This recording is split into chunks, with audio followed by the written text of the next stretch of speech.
Hello, good evening and welcome ladies and gentlemen to another evening of entertaining racing action in the Thursday GT3 Championship Season 11, brought to you on the premier SimRacing platform, available only on PC, known as iRacing, and proudly hosted by none other than SimRacing International.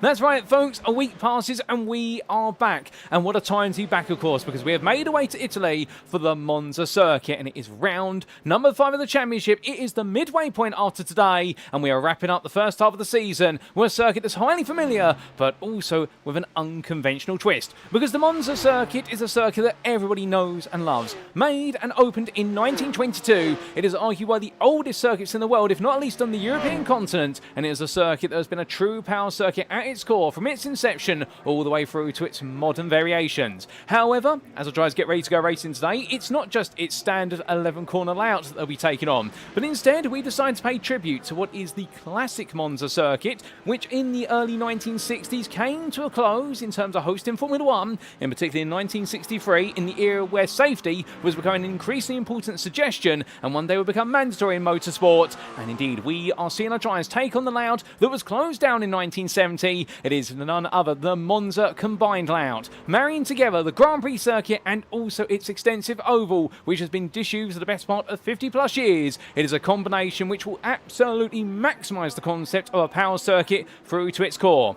Because whilst we also have the Grand Prix circuit out there, we do have the extensive oval, which does have the best part of another 4 miles onto length, and therefore it does mean we are looking at a 6.21 mile behemoth for a circuit. While drivers need to be smart with the draft, they need to be brave with the braking, and also clever with the fuel saving, and if they get it all right in combination, they might just be coming away victorious. But where are my manners? Allow me to welcome you all to this live broadcast from Circuit Side. As you tune in tonight, tune into the Split A broadcast for your viewing pleasure, available only on the YouTube channel SimRacing International.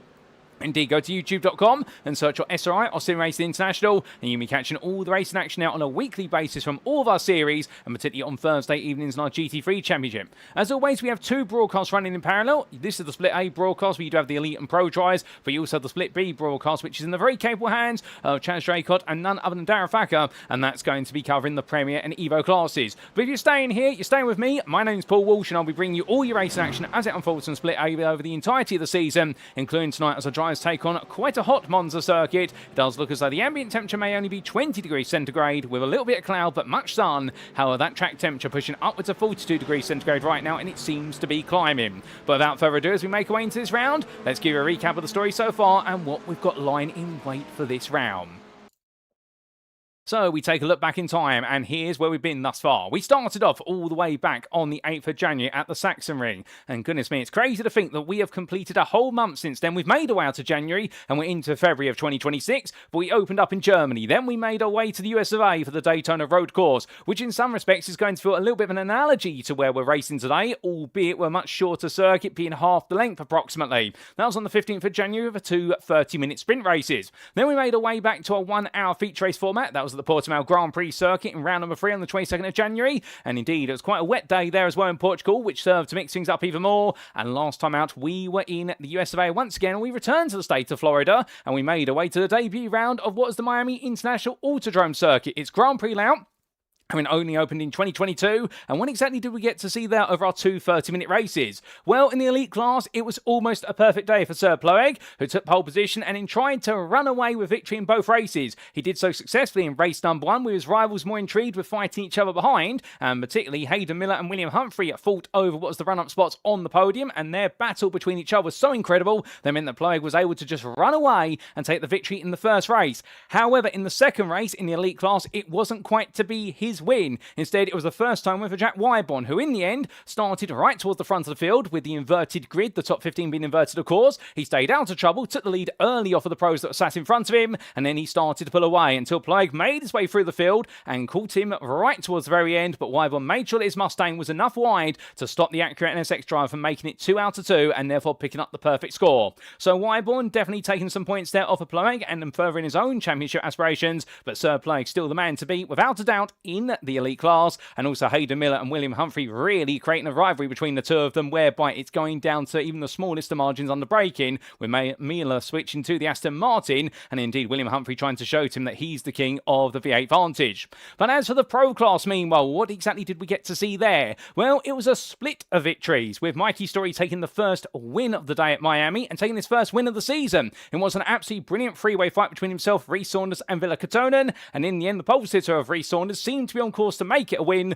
until an unfortunate error meant he picked up a slowdown, and that slowdown stopped him from being able to secure that victory. So Story picked up the pieces, but he had to be in the right place at the right time to capitalise, given how close the three were, where they never really emerged more than 1.5 seconds between the trio. Then in race number 2, it was Rhys Saunders who made his way back to the very top, and in terms of his story there, he very quickly found his way ahead of Kotonen, Story and Katios on the opening lap, given he was the lowest placed pro driver inside the top 15. However, after that, he had to chase down Matthew Jordan and Peter Duke, but he was very fortunate as well that some other rivals made their way away from him, including Nathan Anstis had a huge slide, and indeed one of the biggest saves of the season so far, and we also got to see what was Peter Duke fall down the order in a mid-race incident, and in the end, Matthew Jordan found himself in a major incident as well. So the doors all opened up for Saunders, and even though Fotis Katios tried to chase him down towards the very end, Saunders would take a win in Miami. So that's your winners, and those are the stories of the Miami races, but we are here today for the 5th of February, and it is time for our drivers to return to a feature race format, and we've got a double header of feature races as of rounds 5 and 6, which really creates a very nice symmetry for this season as we wrap up the first half tonight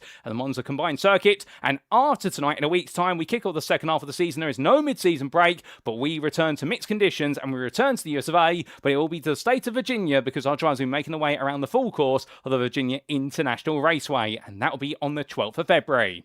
But as we come into this round as well, let's recap the standings as they stand, and we start off with the Elite Drivers' Championship. And what we can see here is that Tseard Ploeg right now with a win in the second place. He is further in his lead now to the best part of 295 points ahead of 249 for his teammate of Lewis Kenyon. But the big question mark really is right now, can anybody slow the Acura driver down? Well, when I caught up with Ploeg in the build-up to today, he was saying to me that he has been struggling with top end speed in the Acura, and that's going to be one of the biggest questions here for all of our drivers across the classes today.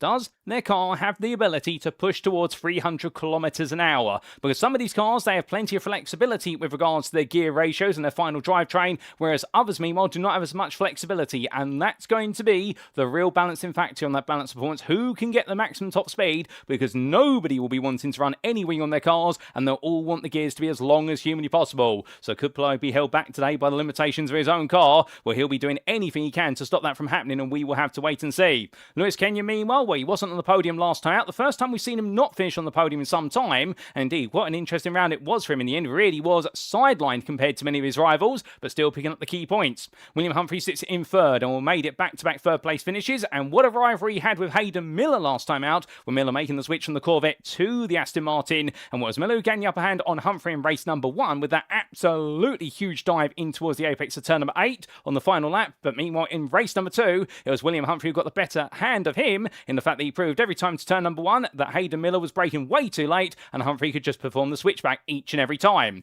Speaking of Hayden Miller, he's only the best part of 10 points behind it in 4th place. And then you look to the man who unfortunately with a major incident in race number 1 did not complete either of the races at Miami. Milton Tomlinson Dennis, a frustrating round for him, and well, we do hope to see him back on the grid in the near future, because I can tell you one thing right now, he is very much missed when he's not up there. And the great thing is he's back on the grid today is MTD, and we look forward to seeing what the world of racing at STR Motorsports Drive can do in that Mercedes AMG. That wraps up your top 5, and then it is a further 70 points back to Ryan Nickerson, who sits in none other than 6th place, and will currently right now really leading the rest of the field, many would say. And I think his game plan's got to be one thing and one thing only for Split Track Esports, and try and find a way into that top 5 as quickly as he can, because Jack Whyborn has been catapulted up into 7th place, given his win in race number 2 at Miami, and he's ahead of Benedictus Sinkevicius by only the best part of 2 points, but an important 2 points those are. Emma Haslar, he was very impressive last time out, particularly in race number 1, and well, the Dutchman really enjoyed a good run of fortune in his Ferrari 296. We look forward to seeing more of the Heracles Motorsport driver today. And then we have Mark Hutchison completing that top 10, and well, he's only ahead of Team Modic by 20 points, with Brandon Dyer rounding off what is your top 12 of the elite standings. Then we come to the Pro Drivers' Championship standings, and here we can see, well, the story. It was going into Miami, 2 drivers at the very top, and they were both gradually pulling away from the rest of the field. It was Rhys Saunders and Fotis Katios. However, it does seem as though Rhys Saunders has got on board an airplane, and unfortunately Fotis Katios has missed his trip, because Saunders is now starting to pull away himself. an advantage of 39 points. Saunders has been the most consistent, and barring what has been 2 races where he's not finished on the podium, he has finished on the podium in every other one, which not many drivers can say right now, and arguably he's only missing 1 performance where he didn't finish inside the top 5. That is such the consistency in the Altitude 3M Esports Ford Mustang. Fotis Katios, meanwhile, sits in second then, and knowing that for all his high speed at the start of the races, he's got to settle things down, and that's what he's working on hard to try and continue that pace over the distance. Now, there were rumours he was planning to change his car coming into this round of the remainder of the season. Some would say hopefully not, and I'd be inclined to agree with you there because we love seeing what he can do in that McLaren. But if he has decided to go for the car change, then fair play to him. Sometimes you got to. And well, I've just had it confirmed in my ear, ladies and gentlemen, he has moved to the Ferrari, so we will see him in a Ferrari 296 as of this round onwards. He has used that one free car change for the season. Mikey Story sits in third. Keep your eyes out for him as well. He looked very impressive last time out in his Porsche 992, and he's back in it once again for Dexterous Motorsports Quamar, and we'll wonder how far he can move forward today after his maiden win of the season last time out. And he's ahead of Ila Katonen by only 7 points. And Katonen, to be fair, was Mr. Third place in Miami, and that's not a bad thing because the Beowulf Racing Team driver right now knows that after what's a huge success in the early stages, well, the non-finishing race number 2 at the Daytona road course really was a momentum blunter, and he's now got to try and get himself back at the sharp end. Nathan Anstis as well, after what was a great performance at the Algarve, where it's gone a bit backwards since then after that big slide in particular in race number 2 last time out at Miami, and therefore he's got to try and find his form again because he's only ahead of Wesley Van Rens by the best part there of 18 points. 9 Pegasus span for a driver gradually moving forward. Jamie Bardwell sits a further 2 behind there, and then we do have behind the Phoenix Racing driver Robin Noel Brown, and it's Matthew Jordan and Kyle Roy who complete your top 10, albeit you'll note that whilst Matthew Jordan is listed as the privateer, going into this round he has now changed his team name, and in fact he's now part of Gassed Up Motorsports, and he is joining the team officially here on the grid, and he's been joined in the company by newcomer debutant today, who you'll see in the Pro Class very shortly, of Augustus Double Levicius, and we'll see them both out there giving it their all, and we'll give them a proper introduction shortly. We will for Augustus, because we also have 2 other new drivers, one of whom you'll be very familiar with, and one of whom is also returning name from a bit of time out. Then we do have Carl Roy in 10th place, we mentioned only moments ago. His season's really yet to hit first gear compared to how he's performing in the Sunday series hosted by us and UK Sim Racing, but still contradicting fortunes here, and can he find a way to get them to line today? Menno Bloom sits in 11th place, fellow Corvette driver there, only 5 points behind, and then Liam Fraser complete your top 12 for Moonshiners Racing Club.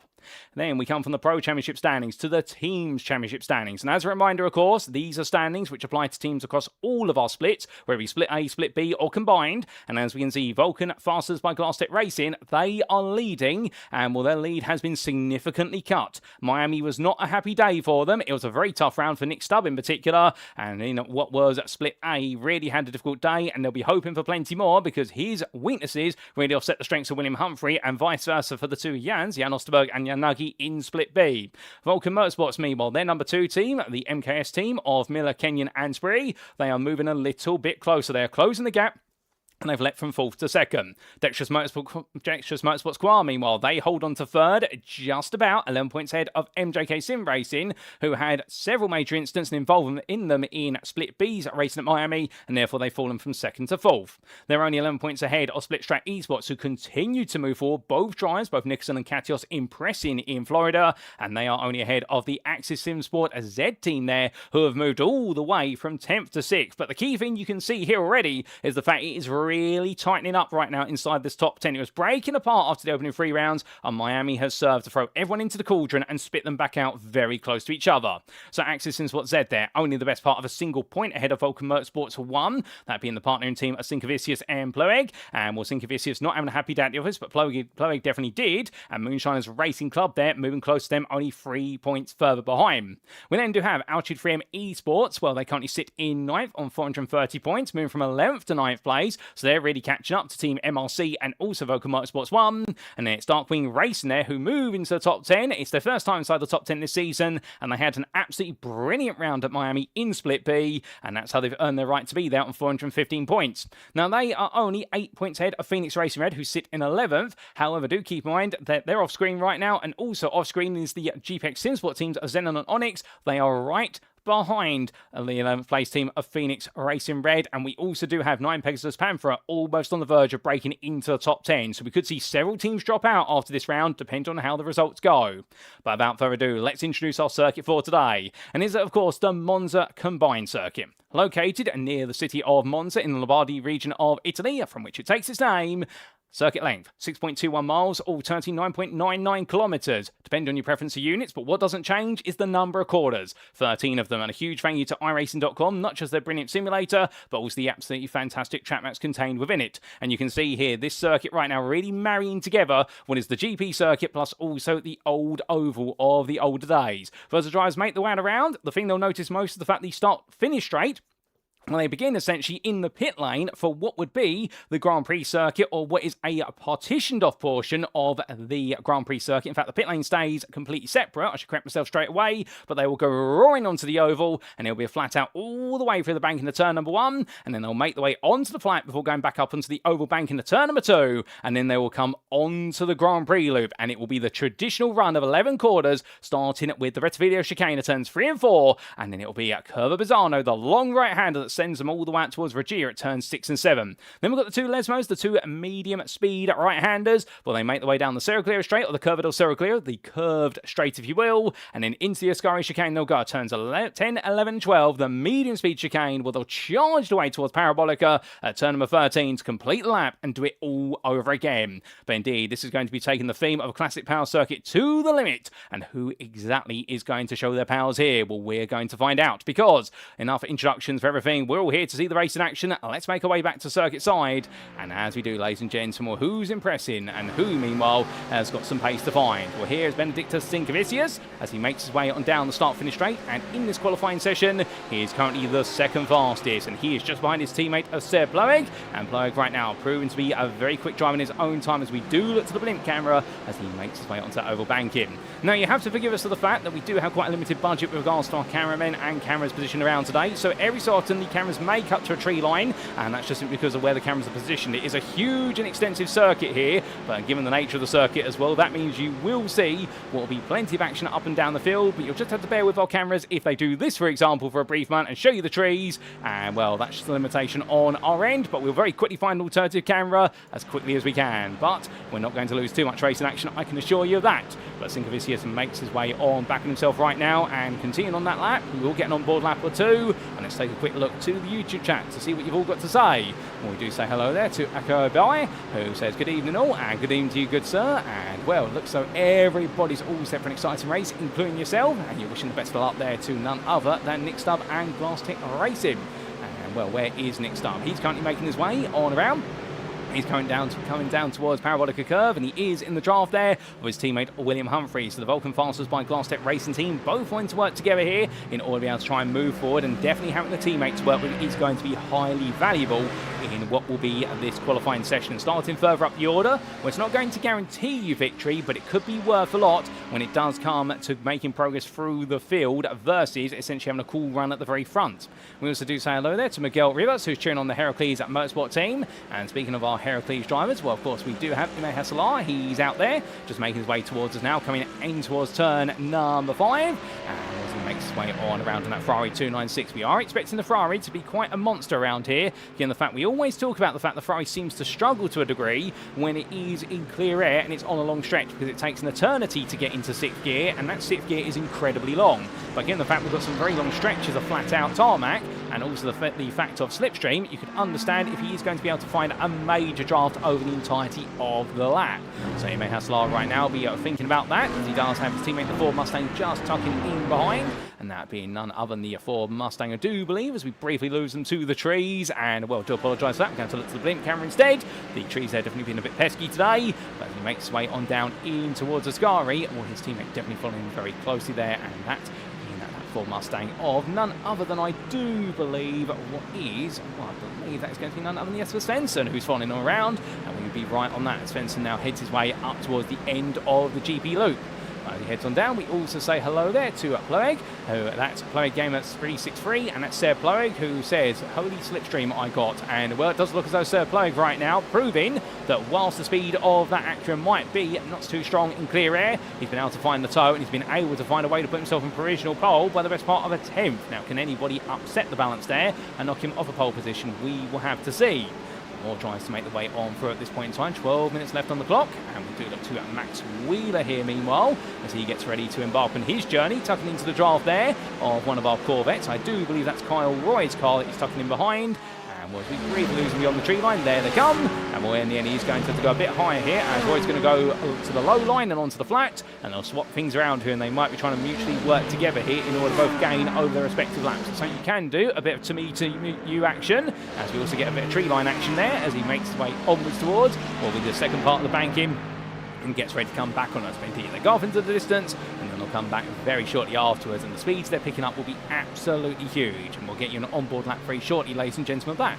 But as our drivers all make their way towards the end of this qualifying session, we also say hello there to Matt Watkins at 95. He's saying those Vulcan boys looking good. Indeed, Vulcan Motorsports right now looking very strong here, as they have done all season. But we also need to do some introductions here for some new drivers on the grid. Now, one name that you'll be very familiar with is this Mercedes driver here. It is none other than Matthew Croft, as he makes his way in towards the right into left, and he is making his way onto the grid today, and for this season, for Axis SimSport Y.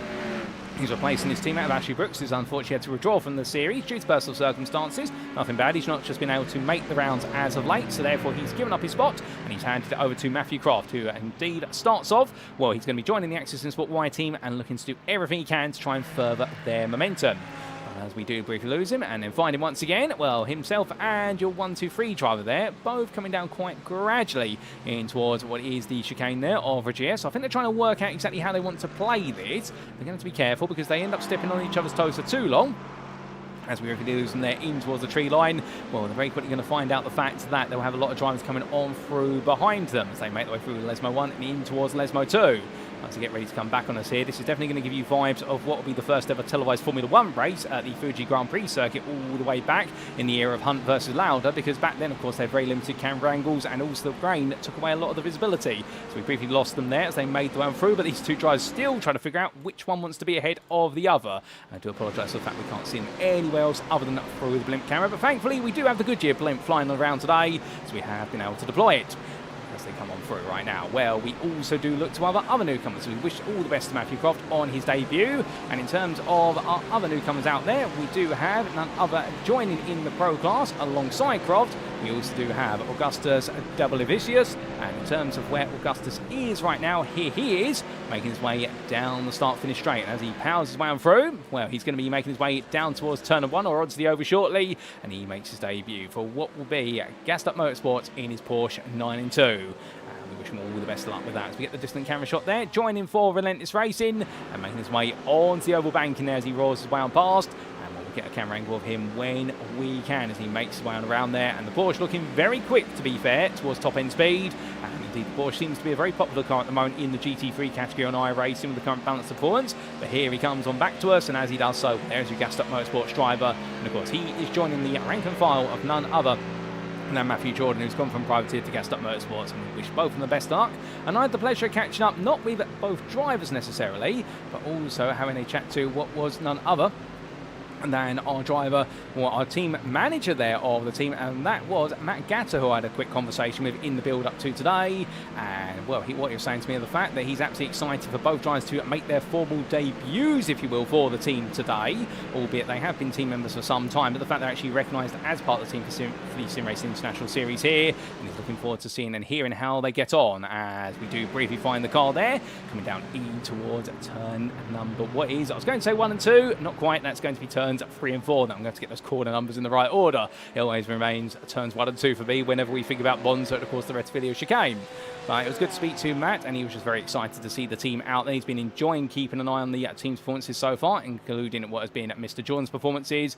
But as he comes down in towards the Regia chicane right now, he'll also be keeping an eye on Augustus Doublevicius. And well, best of luck to Augustus as he begins his journey.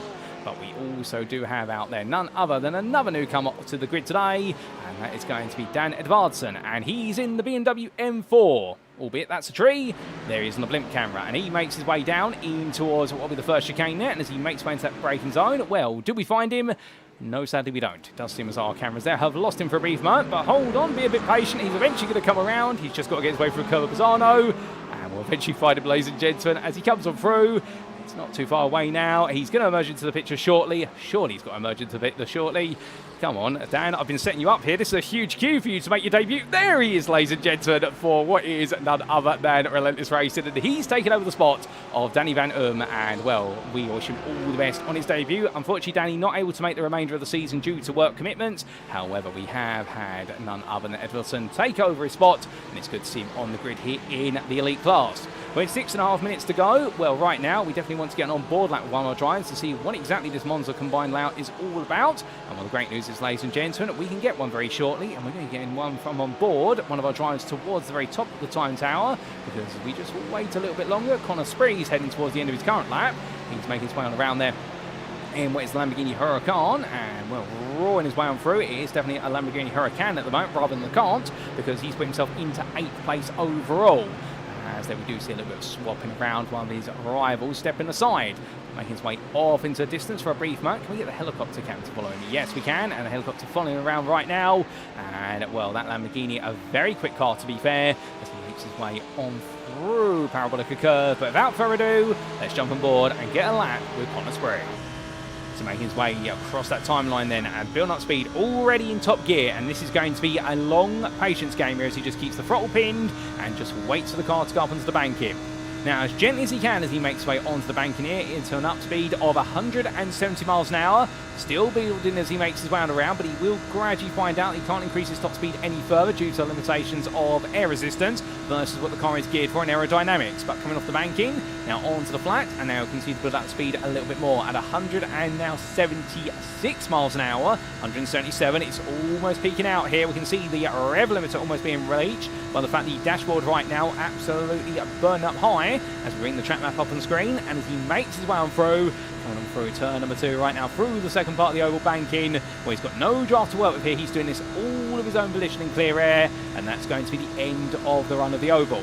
Now, going on to the GP loop, you'll notice there it really contracts as you transition from the oval to the GP loop. We are considering that's going to be a hot point of contention on the opening lap of the race in terms of what is the best part of none other than 50 cars making their way through there, as Spree backs off and lets the car in front of him go, but he does so in a very gradual manner. That's Team Modi who's just made his way on past, and Spree now will tuck into the toe of the SimCoach Porsche driver and hope that he can latch on and follow him all the way around.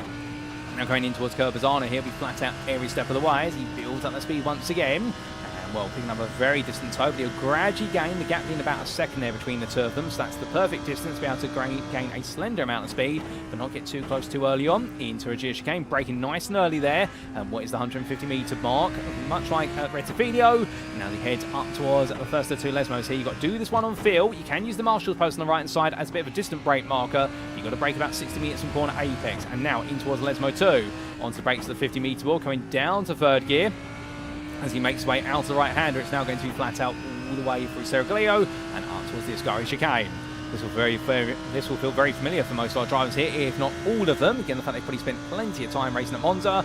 But Spree gets ready to head in towards the braking zone here for Ascari, braking at the 100-metre board, all the way down to third gear, left, right, left he goes, mounting the curve plenty, going over the sleeping policeman, and now coming out to the corner, where it's going to be all the way up towards the curve Parabolica to complete lap and do it all over again. And for Spree, in terms of this lap versus previous best, well, it has not been an improving lap, but I think that's because of the absence of a little bit of slipstream. Coming into the braking zone here is Mikey Story, meanwhile, has now leapt up to second place in the Pro Class there for 2-minute 41.243. That's a very impressive lap. Well, Spree makes his way around here, and towards the line he goes. And what's it going to be for Connor Spree this time in terms of the lap in general? He was 6/10 off the pole, as Tim Modi did gain there at 2:41.182, but you can see the difference in slipstream there, and Spree the best part of 1.3 seconds down on his previous best. In fact, a lot more than that, 1.9 seconds down his previous best. So therefore, Spree right now, he's got a lot more work to do here as he goes on to another flyer. But as he does so, no slipstream for him. That's going to feel a little bit lonely out there. And right now, Ploeg not making his way back into the circuit. He's staying in the pit lane. I think he thinks he's got the job done, and when he's proven that Acura can go quick even when it hasn't got the speed to quote-unquote do so. But as we do have Connor Spree park up there on the flat, so he's decided to make his way back to the pit lane as quickly as possible. Well, who else is out there right now, and who's perhaps further down the order looking for a bit of time? Well, we are trying to find Schubert Cardozo's car, but it has hidden itself. But thankfully, we have a helicopter to follow it. And there is Cardozo right now just lifting off and letting go. But at this point, he's going to pull to the pit lane. He's not happy with how things have gone. So as he parks back into the pit lane there, things have not gone right at all for Cardozo. And it might be the situation whereby it hasn't gone right for several drivers. Who else is losing out there? Well, Kyle Roy a long way down. He's going to have one last gasp at this because he's got less than 2 minutes left on the clock. And of course, they do have overtime in this session as he bolts his way on around the oval. He does so down in 46th place, 27th for pro drives right now. This is not to be expected for Kyle Roy. This is going to be definitely a very challenging race. We do say hello there to Soviet Ski, I should say. And well, good evening to you, good sir. And cheering on Team Beowulf, of course. And in terms of where Beowulf are at the moment, was Roy for Mirko Group M Academy makes his way around. It's not been a happy day for him. Where is Villa Kotonen and all of this? And the answer for Villa Kotonen, I'm just trying to see if he's on the entry list there. He is, indeed. He is right at the very top of our pros. That's why I couldn't see him. So I'm looking down in amongst the pro order when he's 7th right now in amongst all the elite drivers. So Kotonen, who's out the car, he's in the pit lane. He's going to be absolutely ecstatic with what he's been able to achieve. And meanwhile, we'll continue to follow Roy as he makes his way onto the GP loop here. And well, can he go higher than 46th? As meanwhile, Ryan Nickerson jumps up to 13th. On a 2-minute 41.301. So I think he'll be very happy with that. But meanwhile, as we do continue to lose our driver making his way around, and indeed, I think right now we're going to be having a combination of the blimp camera and the helicopter camera for most of the day, ladies and gentlemen. And I can only sincerely apologise about that. It does seem as though our cameras here, not in the best places, to be fair. That's the way it goes sometimes. And right now, well, for Kyle Roy, this is proving to be a very challenging day at the office.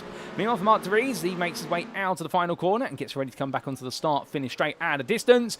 Well, the clock's only got 25 seconds left on it, and he's working with his teammate there of none other than Menno Blom, the 2 Corvette drivers of SimRacing Team Lowlands in the yellow machines. They make the one through, and they are literally going to have 10 seconds to go onto their new lap, and that's what they do. And they're going to have one last shot at this as we jump on board here with your second man in the group.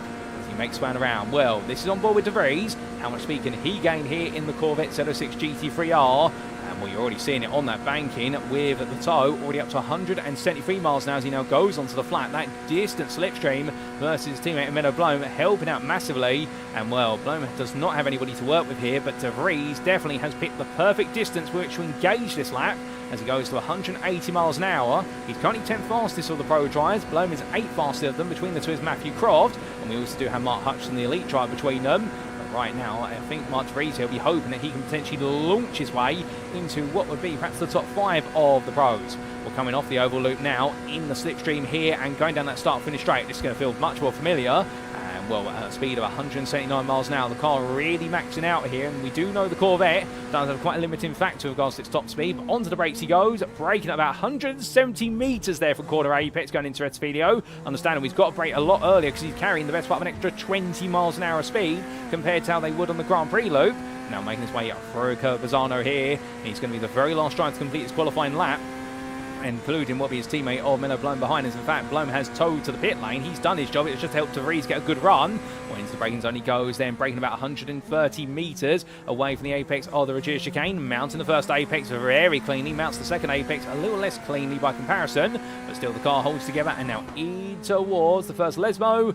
Makes way through that right-hander. Well, de Vries right now putting this lap together so far, but pressure is on here. He has had a very good middle sector to this lap, so really what has been the first half of the Grand Prix loop, can he now put together that final sector? His oval performance has pretty much matched his previous best, so therefore it's all going to come down to the Grand Prix loop and whether he can find a little bit more magic. And if he was to find just a 10th here, he would move ahead of Blom into 22nd place. So if he could find a couple of attempts, it would leap him all the way into the top 20 overall. But de Vries right now hoping this is all going to come down to a prayer as he makes his way down the final long stretch before Curva Parabolica. And well, we also do have Dan Edvardsen out there. Currently 8th fastest is your driver.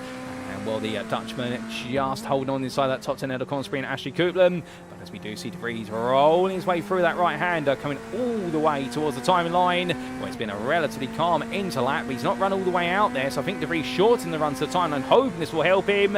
What's the answer going to be as we come off board from him? And the answer is he does improve. It's to 22nd. He jumps ahead of his teammate Menno Blom and goes 8th in the pro class. So a good effort there from de Vries, and Menno Blom sacrificing his time to help his teammate out. As meanwhile, well. Dan Edvardsen will be the last driver to put in a lap here in qualifying, and he was 8th, 7th in the lead, and in the end, that's where he's going to stay. Well, with that, ladies and gentlemen, that completes your qualifying session, and what a session it has been. But Tseard Ploeg, despite the limited top end speed of that Acura, he's found the toe with his Vulcan Motorsports teammates or somebody out there, and he's been able to put it on pole over on in the lead, just ahead of Benedictus Sinkevicius, who is a 10th behind in the end. And meanwhile, in the Pro class, Ville Kotonen takes pole position by a staggering margin of what is a whole 2 tenths over Mikey Story, and it's 7th through to 12th there between the two of them. And then in 3rd in the Pro class, it is Fotis Katios, who in his newly acquired Ferrari has been able to do a very good job there, just ahead of Emir Haslar and Sai Anthony. Anthony, of course, being the danger man to him, because Anthony, a fellow pro driver, starting in 4th of the class,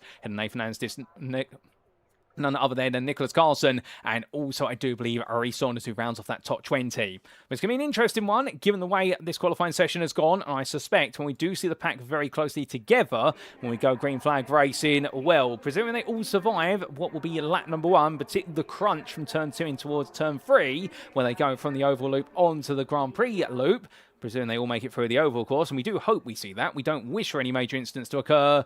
Well, this could be a very different race once we get going. And also, one thing to consider here, whilst we do have some very different top speed to each of the cars, well, we've seen the slipstream, how powerful it can be, but also the fact that in the turnaround here, fuel saving is going to be absolutely huge. This is going to be a very different style of race compared to what we've seen all season long. This is going to make Daytona look like a sprint, although perhaps that's a bit unfair, and that's low-hanging fruit, given the fact that Daytona was 2 30-minute sprint races. But I think you get where I'm coming from here. The fact that over 60 minutes and a lap that's almost 3 minutes in length, our drivers will be spending a lot of it just fuel saving off of one another or trying to run away.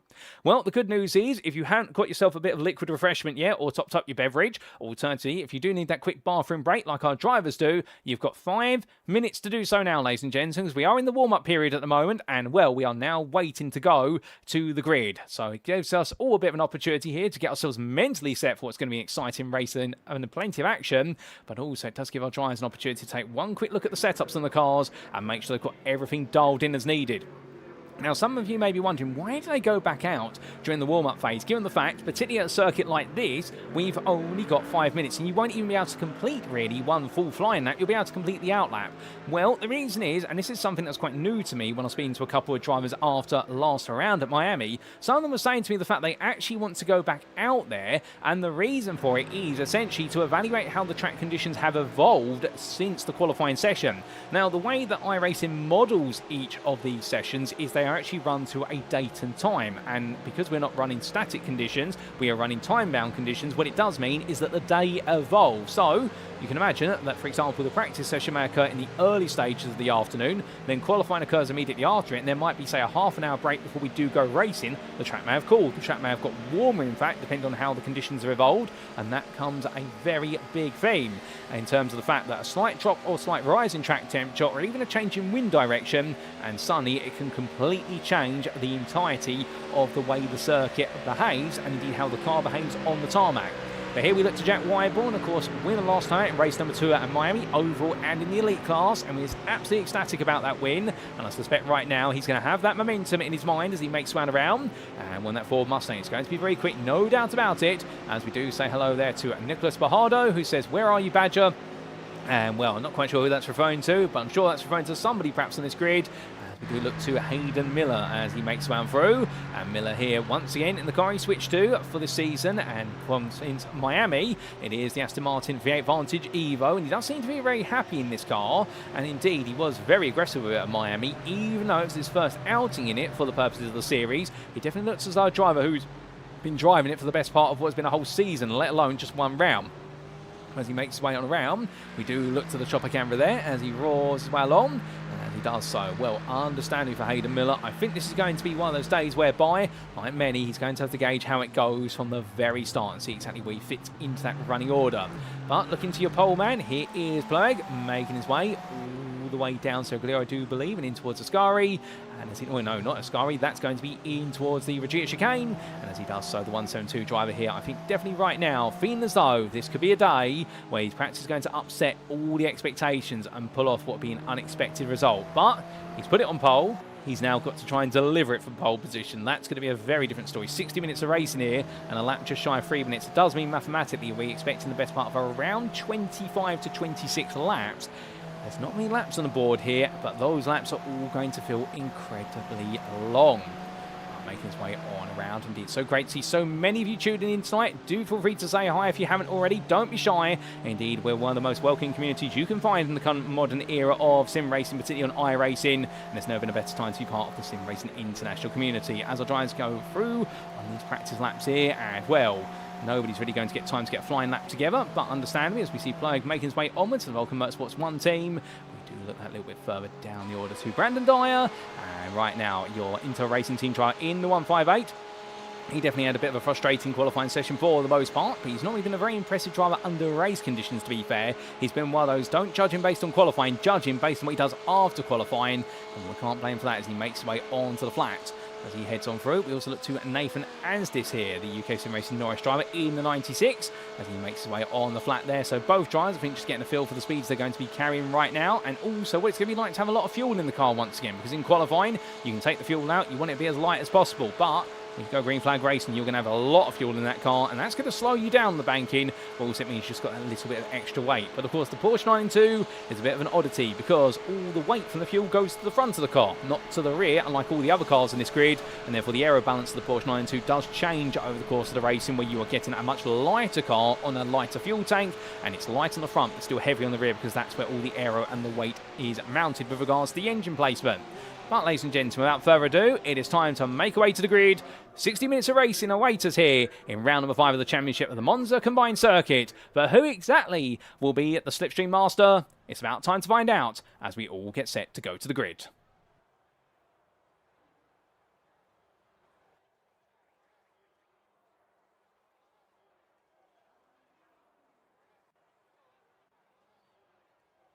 And so as our drivers make the way onto the grid, they sell their lineup for round number 5 of the championship in the Split A lobby. Tseard Ploeg takes an unexpected pole position there for Vulcan Motorsports 1, the Dutchman qualifying alongside his teammate, Benedictus Sinkevicius. Well done to them, that's a front row lockout, and right now the Dutchman and Lithuanian driver will both be keen to capitalise on it. Starting in third, it's Lewis Kenyon for Vulcan Motorsports 2, ahead of his teammate Hayden Miller, so it's a Vulcan Motorsports 1, 2, 3, 4, and then we do see Vulcan, but in the other form, Vulcan Fasters by Glasstech's William Humphrey starts 5th. He's just ahead of Jesper Svensson, who takes his best qualifying points of the season, the Swede in 6th Heracles performance, head of Villa Katonen, your pro pole sitter for Beowulf Racing Team, and then we do have newcomer to the grid today, Dan Edvardsson, who sits in 8th for Relentless Racing. Connor Spree and Ashley Coulton make up your top 10 there for Vulcan Motorsports 2 and Relentless Racing, and outside that top 10, we then do have the combination pair, as our grid does unfortunately glitch by looks of things, ladies and gentlemen. It doesn't look as though we're going to be able to walk you through it. Does seem to be a bit of a technical hitch here. Please bear with us as we do try to get that fixed. Something has gone that slightly wrong as we can't walk you down that grid at the moment, so we're going to try and fix that in the meantime. Hopefully we will be able to walk you down that grid, and well, in fact, as we do try to get your grid back on screen, and well, is it going to appear? The answer is no, unfortunately. For some reason, our grid's not working. We do apologise for that. We'll try and fix that another time. But Tim Modi will be starting in 11th place as this formation lap gets underway. He'll be ahead of Ryan Nickerson. Mikey Story and then Mark Hutchinson line up on row number 7. Ahead of Fortis Katios and Ime Hassalar. Sai Anthony and Nathan Anstis on row number 9. Ahead of Nicholas Carlson and Thomas Pugh, with Rhys Saunders and Mark DeVries on row number 11. Menno Blom and Matthew Croft start on the 12th row ahead of Matthew Jordan and Max Wheeler, with Matthew Bacon and James Howarth on row number 14 ahead of Schubert Cardozo and none other than what will be Danny Phillips. Then we do have Milton Tomlinson Dennis and Nick Stubb on row number 16 ahead of Augustus Davilavicius, and then it will be Robin Noel Brown in 34th. Liam Fraser and Wesley Van Rens are on row 18 ahead of Adam Baker and Wayne Douglas. And then we have David Hutchinson and Mark Johnson on the 20th row of the grid, with Brandon Dye and Jack Whyborn on row 21 ahead of Carl Roy and Ross Young, with Jamie Bardwell and Stephen Donnelly on row 23 ahead of Samuel Clark and Lorenzo Guajito, and then it will be Joe Sapra and Danny Cilliers on the final row of the grid. But to the front we go, ladies and gentlemen, because our drivers all make the way around. Well, we are only months away from going green flag racing here for 60 minutes of racing action today, and it is going to be Tseard Ploeg to take us to the green as they make the way to the start-finish line behind the safety car.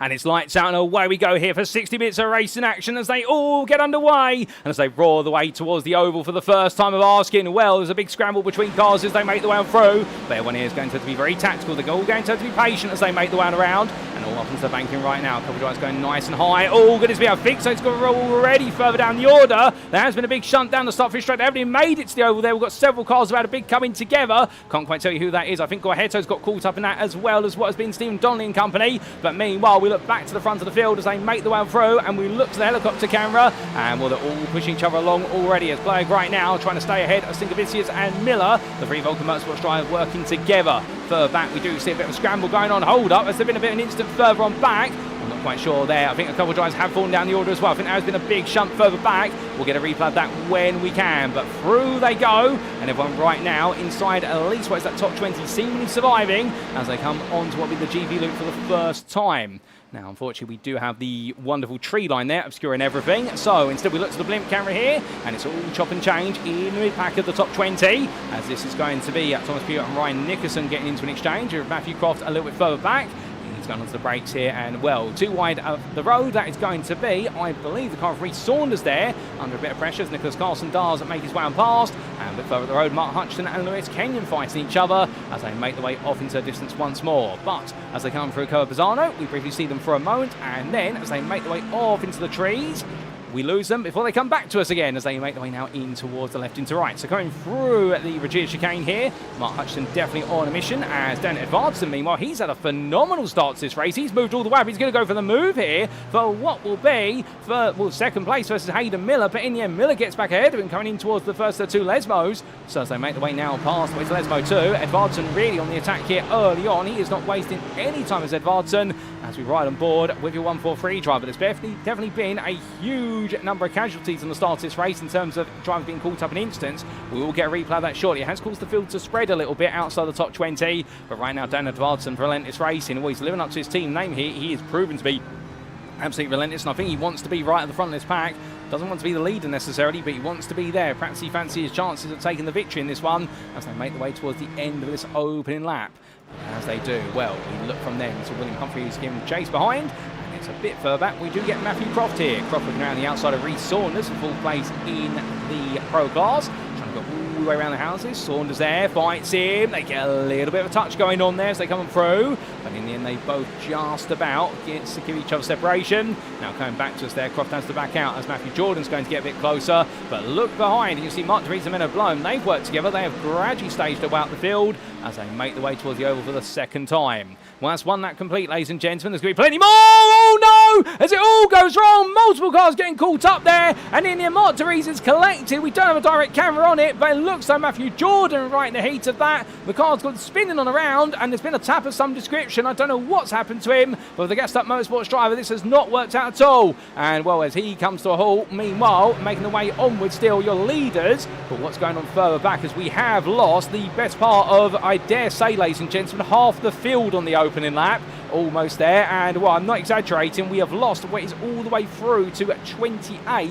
in terms of cars that have been involved in altercations so far. And well, if you add Matthew Jordan into the mix, we've lost almost half the field in the space of 1.1 of a lap. But meanwhile, what we haven't lost here, although the trees try to prevent us from seeing it, is the fact that we've still got several drivers here really putting some great action right at the very front. Like Miller and Edvardsen. Well, Hayden Miller now trying to get ahead, and his Aston Martin goes up the inside then to the outside for the sister team for Vulcan Motorsports. And right now, whilst they may be part of the same conglomerate, the idea being here that the sister team wants to beat the other one. And once they get ready to come back to us, we wait for them to make their way through Bazzano shortly. And well, they will arrive eventually, I promise you that. But we do have a helicopter waiting for them as well. The top three still. Milton Thomas and Dennis, meanwhile, he's a bit further back, being followed by our other helicopter making his way around. The World of Racing STR esports driver right now. He started in 30th place. He had a dismal qualifying session, but he's already up into 18th.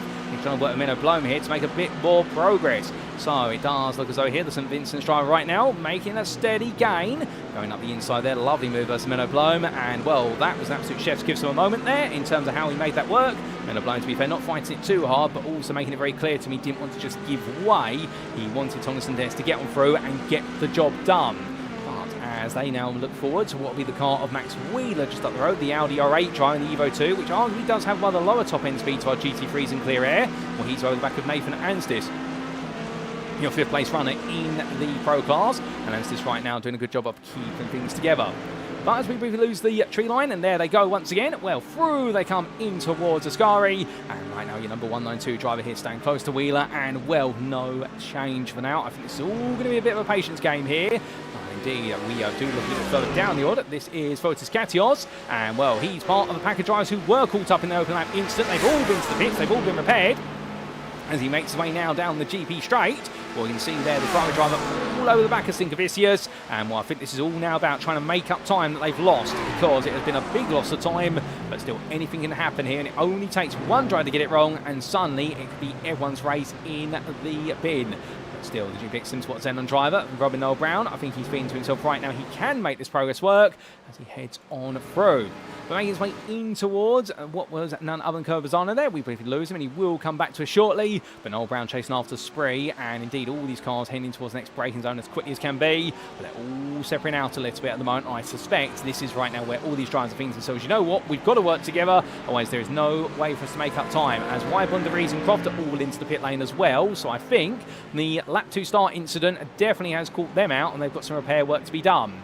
But without further ado, ladies and gentlemen, we take a look back at what happened right at the start, and in particular what happened to Stephen Donnelly. So this was a helicopter camera following Stephen Donnelly as he made his way away, and, well, something went wrong ahead of him. Oh, goodness me, I think the brakes went on for several cars there, reacting to what happened in front, and in the end, nobody really got the reaction in. Can we get a better camera angle to understand what exactly happened there at the start? I think we might be able to. We take a look to the blimp view here for Brandon Dyer. So they made their way away. What exactly went wrong? Well, there's a car that checked up there. Now, it looks as though, and forgive me if I'm wrong on this, it looks though the DC Motorsport car there in particular seemed to check out for a brief moment, and that's what perhaps triggered off the chain reaction. Somebody's definitely checked up. I'm not quite sure why. At least that's what the camera angle seems to suggest, and that's just what set everybody off. Can we see on board from Danny Cilliers, meanwhile? This was his on board. And the sim coach car making his way along. And then at some point, suddenly, everyone gets the brakes on here. They're all reacting to what's happening in front, and Cilliers into the barriers. But we need to understand which car was it that in the end did come to a bit of a stop there. Well, that'll be for the stewards to take a look at, but definitely a bit of a shock there for several drivers, and I think it's caught out a lot of them. So that's what happened right at the start, and then we had this subsequently a little bit later on. This was the big moment for Menno Bloom, I believe. And this was making his way on through. Can we get a helicopter view? Yes, we... Oh, my good lord! That's just for Svensson. How on earth did he get ejected to the tree line there? Multiple cars as well going on through. There was a big altercation. And yes, for Svensson, the word. And then Khan comes spinning across the road. And when a blow in the end avoided all of it. But what on earth happened? Well, thankfully, we can find out here. This was Jesper Svensson. So he's making his way around through the first part of the oval banking on lap 1. And in the end, a small tap there with a relentless racing machine. I think that might have been the car of our newcomer. And in the end, Svensson going beyond the barrier, and the Heracles performance try just ending up perched there. And, well, his race was absolutely in arrears. And Fotis Katios and Ryan Nicholson as well, they got caught up. This was the pair of them making the way along, and what's going to go wrong with Svensson, there he is. Nicholson, meanwhile, making his way onwards. Car to the right has gone wrong and gets tapped. Well, in fact, has to take a race to action, goes to the barrier, both of them do. Katios does not get away with it as easily by comparison. It all goes so very wrong for all of them. We had this for Matthew Bacon as well. This was Bacon making his way along, so the sim coach driver here, he's just avoiding. And then what exactly went wrong for him? Oh, goodness me, it was by the UK Sim Racing cars on site, and they all careened into it. It's all been a disaster for so many drivers there. And all site Anti had gone sliding on around, and in the end it all went backwards before it went forwards. What exactly happened from site Anti's perspective, I hear you ask? This was the onboard of site Anti at the time. He'd already been turned, and in the end his car literally as a passenger, it hold the brakes, and the UK Sim Racing Hamilton driver just being sent for 6 there, and a nightmare moment for him, no doubt about it. And then we had this for Mark De Vries and company on lap number 2. And this was Mark De Vries coming down in towards Ascari by the looks of things. So this was a complete separate incident. We didn't see this, and the Sim Racing Team Lowlands driver losing the rear of the car there as he made his way through the opening apex. Easy mistake to make, even on the GP loop. And it went a bit wrong for him. But back to your live pictures we come, ladies and gentlemen, as we do. Well, this is definitely, we said it was going to be a bit of a race of attrition in some respects on fuel. We did not expect it to be a race of attrition on cars, but that's the way it seems to have gone so far. As meanwhile, Ploeg right now leading ahead of Miller, and then there's Edvardsen and Humphrey fight each other. Edvardsen up the inside, the relentless racing driver right now absolutely going to win. And, well, Edvardsen here not holding back any punches. And I think the relentless racing car that you saw in the previous replay, that might have been the other car that was involved in the incident rather than what was Edvardsson, because he's too far up the road essentially to have been caught up in that one. But we briefly lose them into the tree line. They're going to come back to us very shortly and making their way on through. Now, as we do say hello to a few more of you there in the YouTube chat, well, we do see none other than what is clarification as to who Badger is. It's James Howarth. And well, Howarth, despite it all, has actually survived the opening couple laps, we should point out. Here he is. You'll see him there. He's a bit of a speck at the moment, but stay reassured. He is going to arrive in the picture very shortly as he makes his way on down Seraglio. And he's up into 19th. He started all the way back in 28, but he's up into 7th place in the Pro class and started 13th there. And he's making some steady progress as we show you those class standings. So James Howarth right now for Dexterous Motorsport Zemix. He's definitely enjoying a good run, but there's still more to be done. And the guys right now, I think to themselves, there's work always that must be done. And well, he's getting his head down here and carried on. So he makes his way on behind there, tucking in behind Minnow Blome. And Blome, of course, surviving some of the moments from earlier on as well, whereas unfortunately Mark de Vries not as fortunate. Well, you can also see there, and I believe that is going to be the car of Wesley, well, not Wesley Van Rens, Nathan Anstis on the back of this group. And then we do have Wesley Van Rens. Was it Van Rens' car, the Ryan Pegasus Panthera machine, that was perhaps in that instant? We were thinking it might have been a DC Motorsport car, but similar colours on the cars at a distance. We're not quite 100% sure. As we do say hello there to Cy Anthony, or my guy Cy, who says sad Polish noises, and indeed we're very sorry to see you get caught up in that one in Cy, and indeed many drivers getting caught up in the open lap madness for what was at several different points on the lap. But Tim Modig, meanwhile, he's on the lead lap at the moment, being pushed along by Ryan Nickerson, who wants him to make some progress to chase down Mikey Story. You can see Story off in the distance, and Nickerson right now definitely on a baseball here of the car in front of him, but you've got to be so careful on the oval banking when you're this close, because you can't afford to bump draft on the banking. You can only really afford to do it when you are on the flat. As soon as you tap a car when it's on the banking, it changes the way the weight flows over the rear, and that can send it flying. But Nickerson right now so close. It is Ferrari 296, indeed the Split Straight Esports team going to the Ferrari, and I think it might have been for the purposes of giving themselves some more straight line speed for this race, and they've seen there's a great opportunity to be able to do so. But Nickerson backs off there, as meanwhile behind is Nicholas Carlson. And well, the Canadian driver right here can be grateful for that. They have caught up to the Story, and in fact Story now, he's on the back of the Hutchison, Katonen, Kenyon and Hasselar train, but they're all coming back together. As we also say hello there to AC Sim Racing and also to Leon C. Liams. It's good to see so many of you here, and we also do say hello to Taurus Aries cheering on at Jamie Bardwell. And well, Jared Love there confirms that we might have actually seen a DC Motorsport car there. Thank you, Jared. Indeed, we're trying to see all these cars at such long distances given our cameras, but Wayne Douglas might have been caught up in that one. Now, whether he triggered it or not, or whether he was reacting to something else entirely, again, we're not putting the blame on him. We don't have all the cameras, but the stewards definitely will. But it definitely has been a race so far where things have gone a bit bitterly wrong for some drivers. But as we say hello to Mitch Brown, well, all these drivers coming through, and it does seem as though, at the moment at least, those who survived the opening couple of laps, now they're able to get on with some good old-fashioned strategic racing, and no question about it. But Villa Katona, meanwhile, well, as we do ride on board with the Beowulf Racing Team driver, leading in the Pro class, he's chasing after Kenyon, but you look back from the rear of him, and he's suddenly got a bit of a queue building up behind him, because that's Hutchinson, an elite driver, that's not a problem. Then we do have Mikey Story, currently the second of the Pro drivers. That is a problem for Katonen. He doesn't want Story there. And these Porsche 992 machines definitely proving to be very quick right now in the Pro class. And well, not too far behind Story, of course, is Nicholas Carlson, who's closing little by little as we look back to your overall standings. Going towards the end of lap number 5, well, it's definitely now really settling down into long term here, and our drivers have constantly got to be playing out what will be the waiting of. Is it worth making progress versus is it worth just simply staying put? Lewis Kenyon, interestingly, into the pit lane, so he's coming in from the lead group. I wonder if that's potentially to go for the undercut here, although going this early for the undercut, I wonder if it's worth it, just for the simple reason, as Kenyon has come to a stop in the pit lane, and well, car's being serviced as quickly as it can be. Lewis Kenyon definitely, by being serviced right now, is going to put himself a long way out of the running order. He's got to hope he finds some of the tow.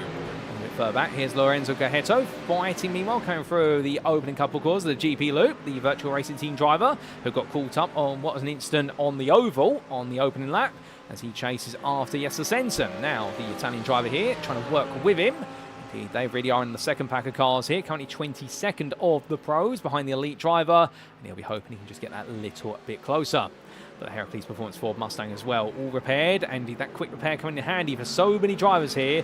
And we do really have right now two different races going on. We have the lead lap race, and then we have the lap down race, as we also have the race to try and beat the cameras fading into the tree line. But still, as virtual racing team driver, the VRT machine carries on. Well, we'll keep an eye on his progress in the background as we make our way all the way back to your leaders. And here is Tseard Ploeg, And we've got a yellow flag for William Humphrey, and I believe, in fact, no, for Ime Hasselard for track limits. That will be at the Retteville chicane. He's cut by the apex is too high, and as a result, Hasselard's going to drop a long way back here. And the Heracles Performance driver right now drops all the way back to 8th place from being inside that top 5. But still, he'll still be the group, and right now this is a very closely knit group between all these drivers as they go from left into right. And as we can see, Tim Modig and Ryan Nickerson closing up behind there. All these drivers right now definitely showing as much patience as they can. But right on board the dash cam here of what is the 185 of Ryan Nickerson. And your Ferrari driver right now, close. I think he wants to just be a little bit closer before he thinks about making a move here. And understandably, Tim Modig, one of his many elite rivals in front of him. But patience is definitely going to be a valuable virtue here. I think all these drivers are going to be thinking about that right now. It's going to be who saves the most fuel and then who comes out where after the pit stops. That is going to be really the big decision make or breaker here, rather than whether you're just leading in this running order at this time. But as we do say hello there to Jordan B, who's cheering on MTD on Milton Tomlinson Dennis. And well, he is all the way up to 14th already. Tomlinson Dennis really have made a lot of gains. And in terms of those gains, there they are on the timing tower in terms of who's moved up where. And you can definitely see how the fact that some drivers have had some huge gains, whereas others have made very few gains by comparison. It definitely has been a bit of a rough race for some, and not for all has it worked out. Sometimes that's the way it goes, as they say. But as Nicholson carries his way on to another lap, onto the oval loop now, and as he does so, we can see there the two parallel running lines here. We really do have that discussion of what is two parallel races going on at the same time, and well, understandably at this point it's going to be coming down to who exactly is going to survive in the second pack as well and be able to make some progress. Or they're trying to get back onto the theoretical lead half of the lap, or the lead lap. It's going to be challenging even for LS Racing's Adam Baker as he follows Robin Noel Brown. These two fighting over 20th place in the pro class. We're coming on through. They do, making their way all the way through what is Curbizano right now. And well, we do have several drivers who unfortunately have retired from this race and we're not going to see again today. And I do believe that includes Connor Spree, also none other than Brandon Dye, also Danny Phillips, Cole Roy, Ashley Koopman, like Anthony and Liam Fraser, to name a few. Indeed, we have had a bit of a hit list. Also, we have lost Samuel Clark as well as Shiba Cardozo. So that explains it. But as all these drivers carry on right now, well, we say hello to AV Designs there. And talking about the yellows being potentially ignored. Indeed, I think there are a lot of drivers not having the time to react at the very start, but there have been some huge shunts here, and I suspect the stewards are going to have their inbox full over the weekend. And well, hopefully they've bought a lot of coffee because they might be having some sleepless nights. But meanwhile, we come back to what is our battlers here, and as they make their way forward, we then make our way forward to what is the very front of the field. And here's Ploeg, Miller, Edvardsen and Humphrey again as they make their way off into the distance, into the trees, and then we get them away from the trees there. And your top four have definitely broken away a little bit now, as Villa Katona, meanwhile, he's a bit further back there. Between them is the machine of Wayne Douglas. That is the DC Motorsport car that we think was at the heart of what might have been the very contentious lap 1 start-finish straight incident. But again, he's carrying on as well, so it's good to see Douglas out there, even if he definitely has had a bit of a shaken and stirred race so far. Well, the Beowulf Racing Team driver right now of Katonen, what he's got to be thinking about is the fact that he's got some growing pressure from behind, because that's Mark Hutchinson firstly, but then Mikey Story is now firmly watching this, and the Dexterous Motorsports command driver is going to be of the full process of just keep saving. You may just beat the Beowulf Racing Team driver. And of course, Katonen, we haven't seen him take a win for a long time this season. His last win coming at Daytona, so back in round number 2 in race number 1 there. And Mikey Story, a winner in race number 1 last time out at Miami. They've both taken sprint race wins, but neither of them have taken wins in what would be none other than the feature races. But AV Designs there being none other than Ashley Brooks, I do believe, and saying that, see, Crofty is running my colours as well. And well, Crofty, of course, Matthew Croft taking over from Ashley. And well, indeed, the fact that he is able to tune in today, and we're very happy to have you with us, sir. And I do hope you're doing well. Right now, in terms of drivers who are doing well, well, top 10 are doing very well, but what about Thomas Pugh, I hear you ask? Here he is, and right now the assistants were extra, making his way on the start for this straight. Still a long way to go. He's following Reece Saunders here, and Pugh in the 1-2-3. And the Mercedes AMG driver right now running his way along, following the fellow V8. And well, as they make their way back onto the oval here, these two, I think, are trying to catch up to Nicholas Carlson, who is 3 seconds up the road, but he does have the benefit of the triple draft of Nicholson, Modig and Hasselard. That is just causing them not to be able to catch him quite right now. But through they come. And well, have we had any more incidents since the open lap instance? Not really, to be fair with you. We have had some off tracks for some drives on a spin or two, but nothing really of note at this point. We are keeping an eye out in case anything does happen further down. Again, that's the thing. The field is definitely spread out now, and that is going to cause this race to really quieten down. But it is going to build up to what will be a huge crescendo right at the end. As Ploeg here getting nice and close. In terms of speed he's picking up, well, we can get the remote dashboard up there. And what you can see right now as they come onto the GP loop, you see the cars bounce around there as they go from the oval to the GP loop as well. It's not a smooth transition. It is a very rough transition. But Ploeg right now maxed out 178 miles an hour. He might be coasting, in fact. Indeed, a massive lift there, about 270 meters from the corner apex, lifting off and then going onto the brakes about 160 meters. That is to save as much fuel as humanly possible. Thomas Ploeg here right now using fuel saving to maximum effect. And of course, it's right in front there of Reece Saunders. Will be very wary of that, but they are in two different classes. So this will work to their mutual benefit.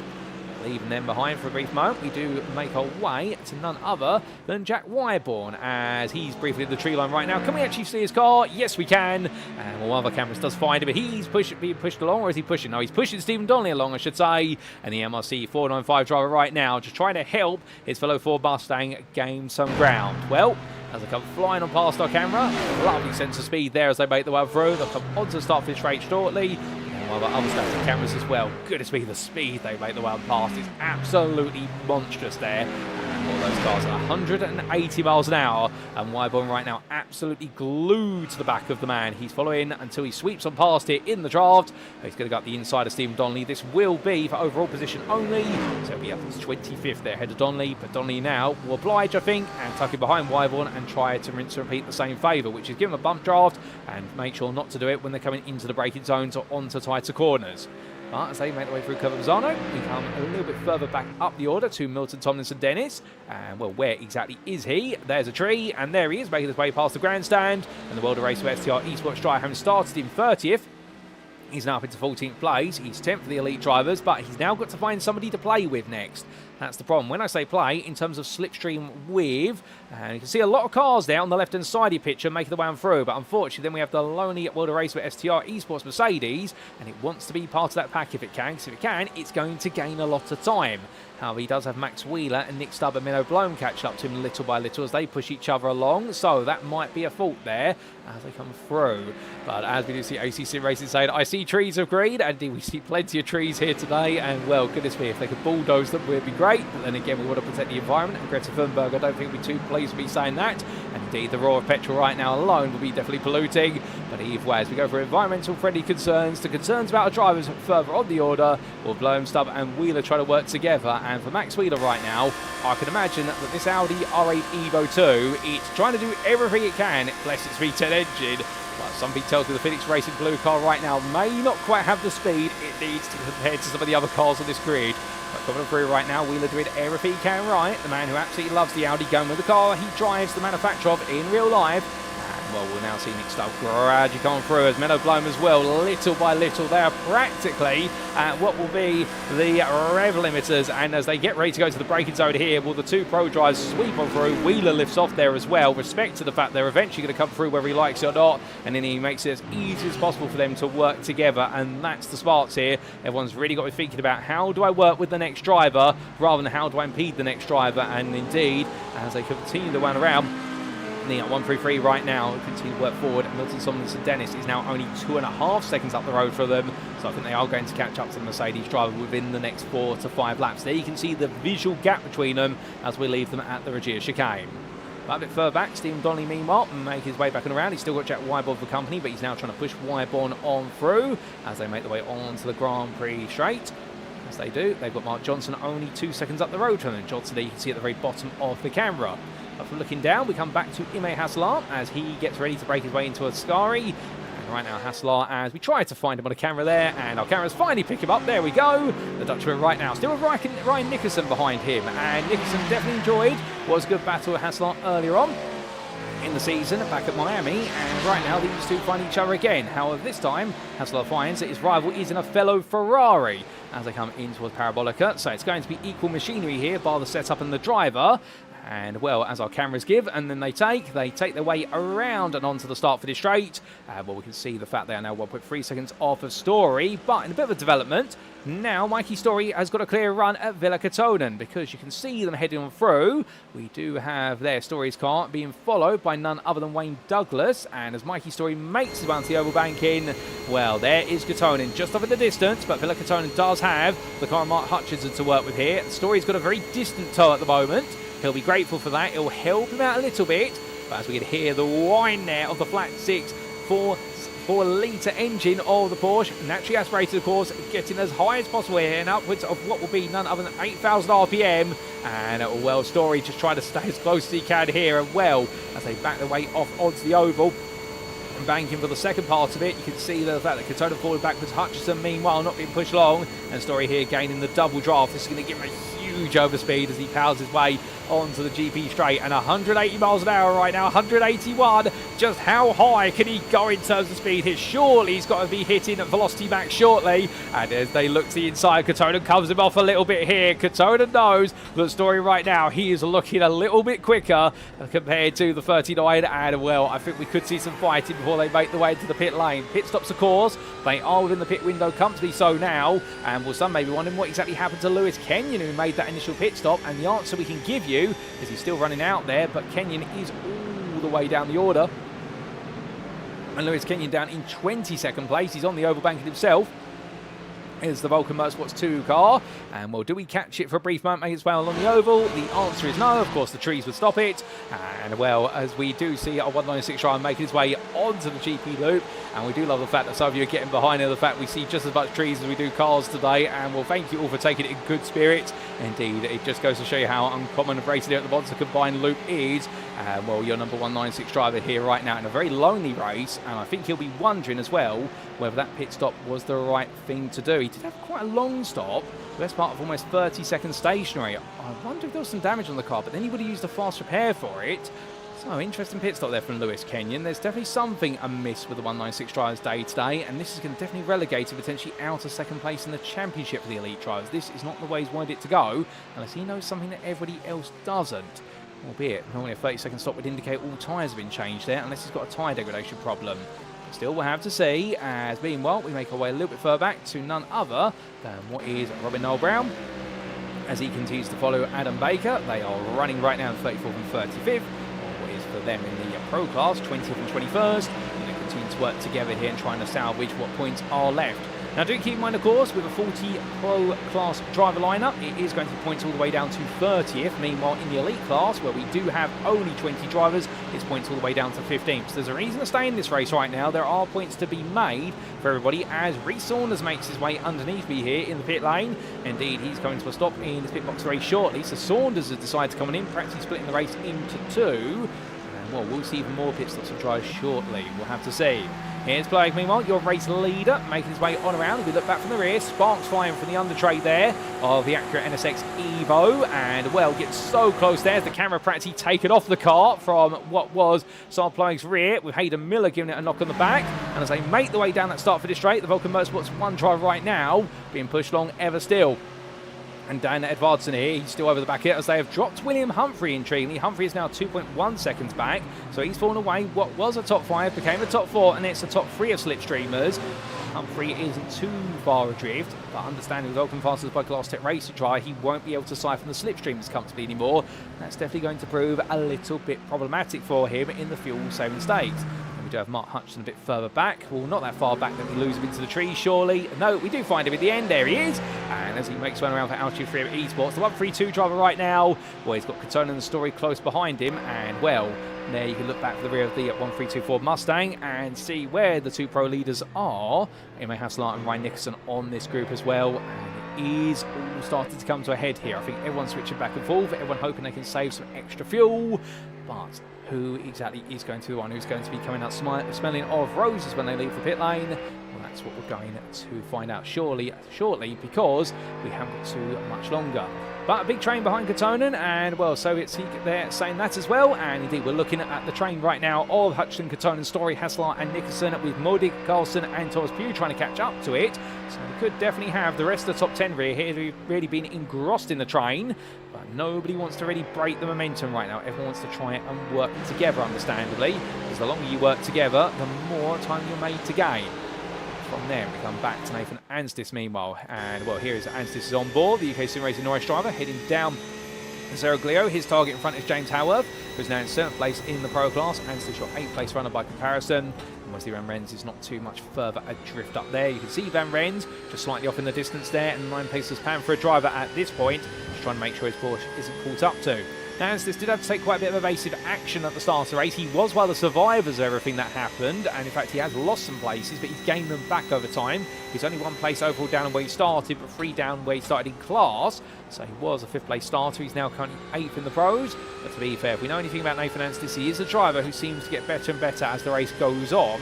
He is definitely one of the Mr. Consistents out there as he gets ready to go into the second half of the race. We'll do 30 minutes gone as quick as that. The time is flying right now. My drivers are definitely flying here. And for Anstis and the UK SimRacing Norris 96 Porsche, they'll be hoping that this is a sign of things to come.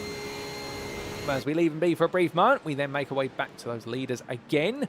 And well, as we try to get a camera that finds them, I do apologise, we finally find them. There they are on the start finish straight. The helicopter picks them up, and we'll still all bump draft each other along here. We would look from the rear of Ploeg's car, but unfortunately Hayden Miller has removed the camera off the back of Ploeg's Acura, therefore we can't use that anymore.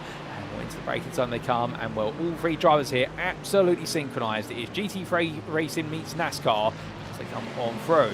A bit further back, well, here's the Hutchinson Katona Story group. We have Hassler and Nixon hanging on for the ride there, and in a lap down behind them is Wayne Douglas, still staying with them, and in Tim Mulder, who's getting closer to Douglas there, and he'll be hoping that he can use Douglas to bring him into it effectively. It's going to be interesting to see what they can do so, because that pack might continue to grow, and then Carlson's of course he's back off him. They come on through. If you are curious trivia-wise, by the way, with regards to the safety concerns of what was the Monza combined circuit as it was run all the way back in the 1950s and 1960s, and so it was retired from Formula 1 as the end of 1963, one of the literal concerns there, and as much as this may make you laugh a little bit, when I first read it, I thought, no, it couldn't be the case. It was because cars could go flying off of the oval. They were not. It was given the downforce of the cars of that era and the speeds they were reaching on the oval banking, a small tap between 2 cars, or even just a mistake on the very rough surface of the oval, it could see cars flying up the oval banking.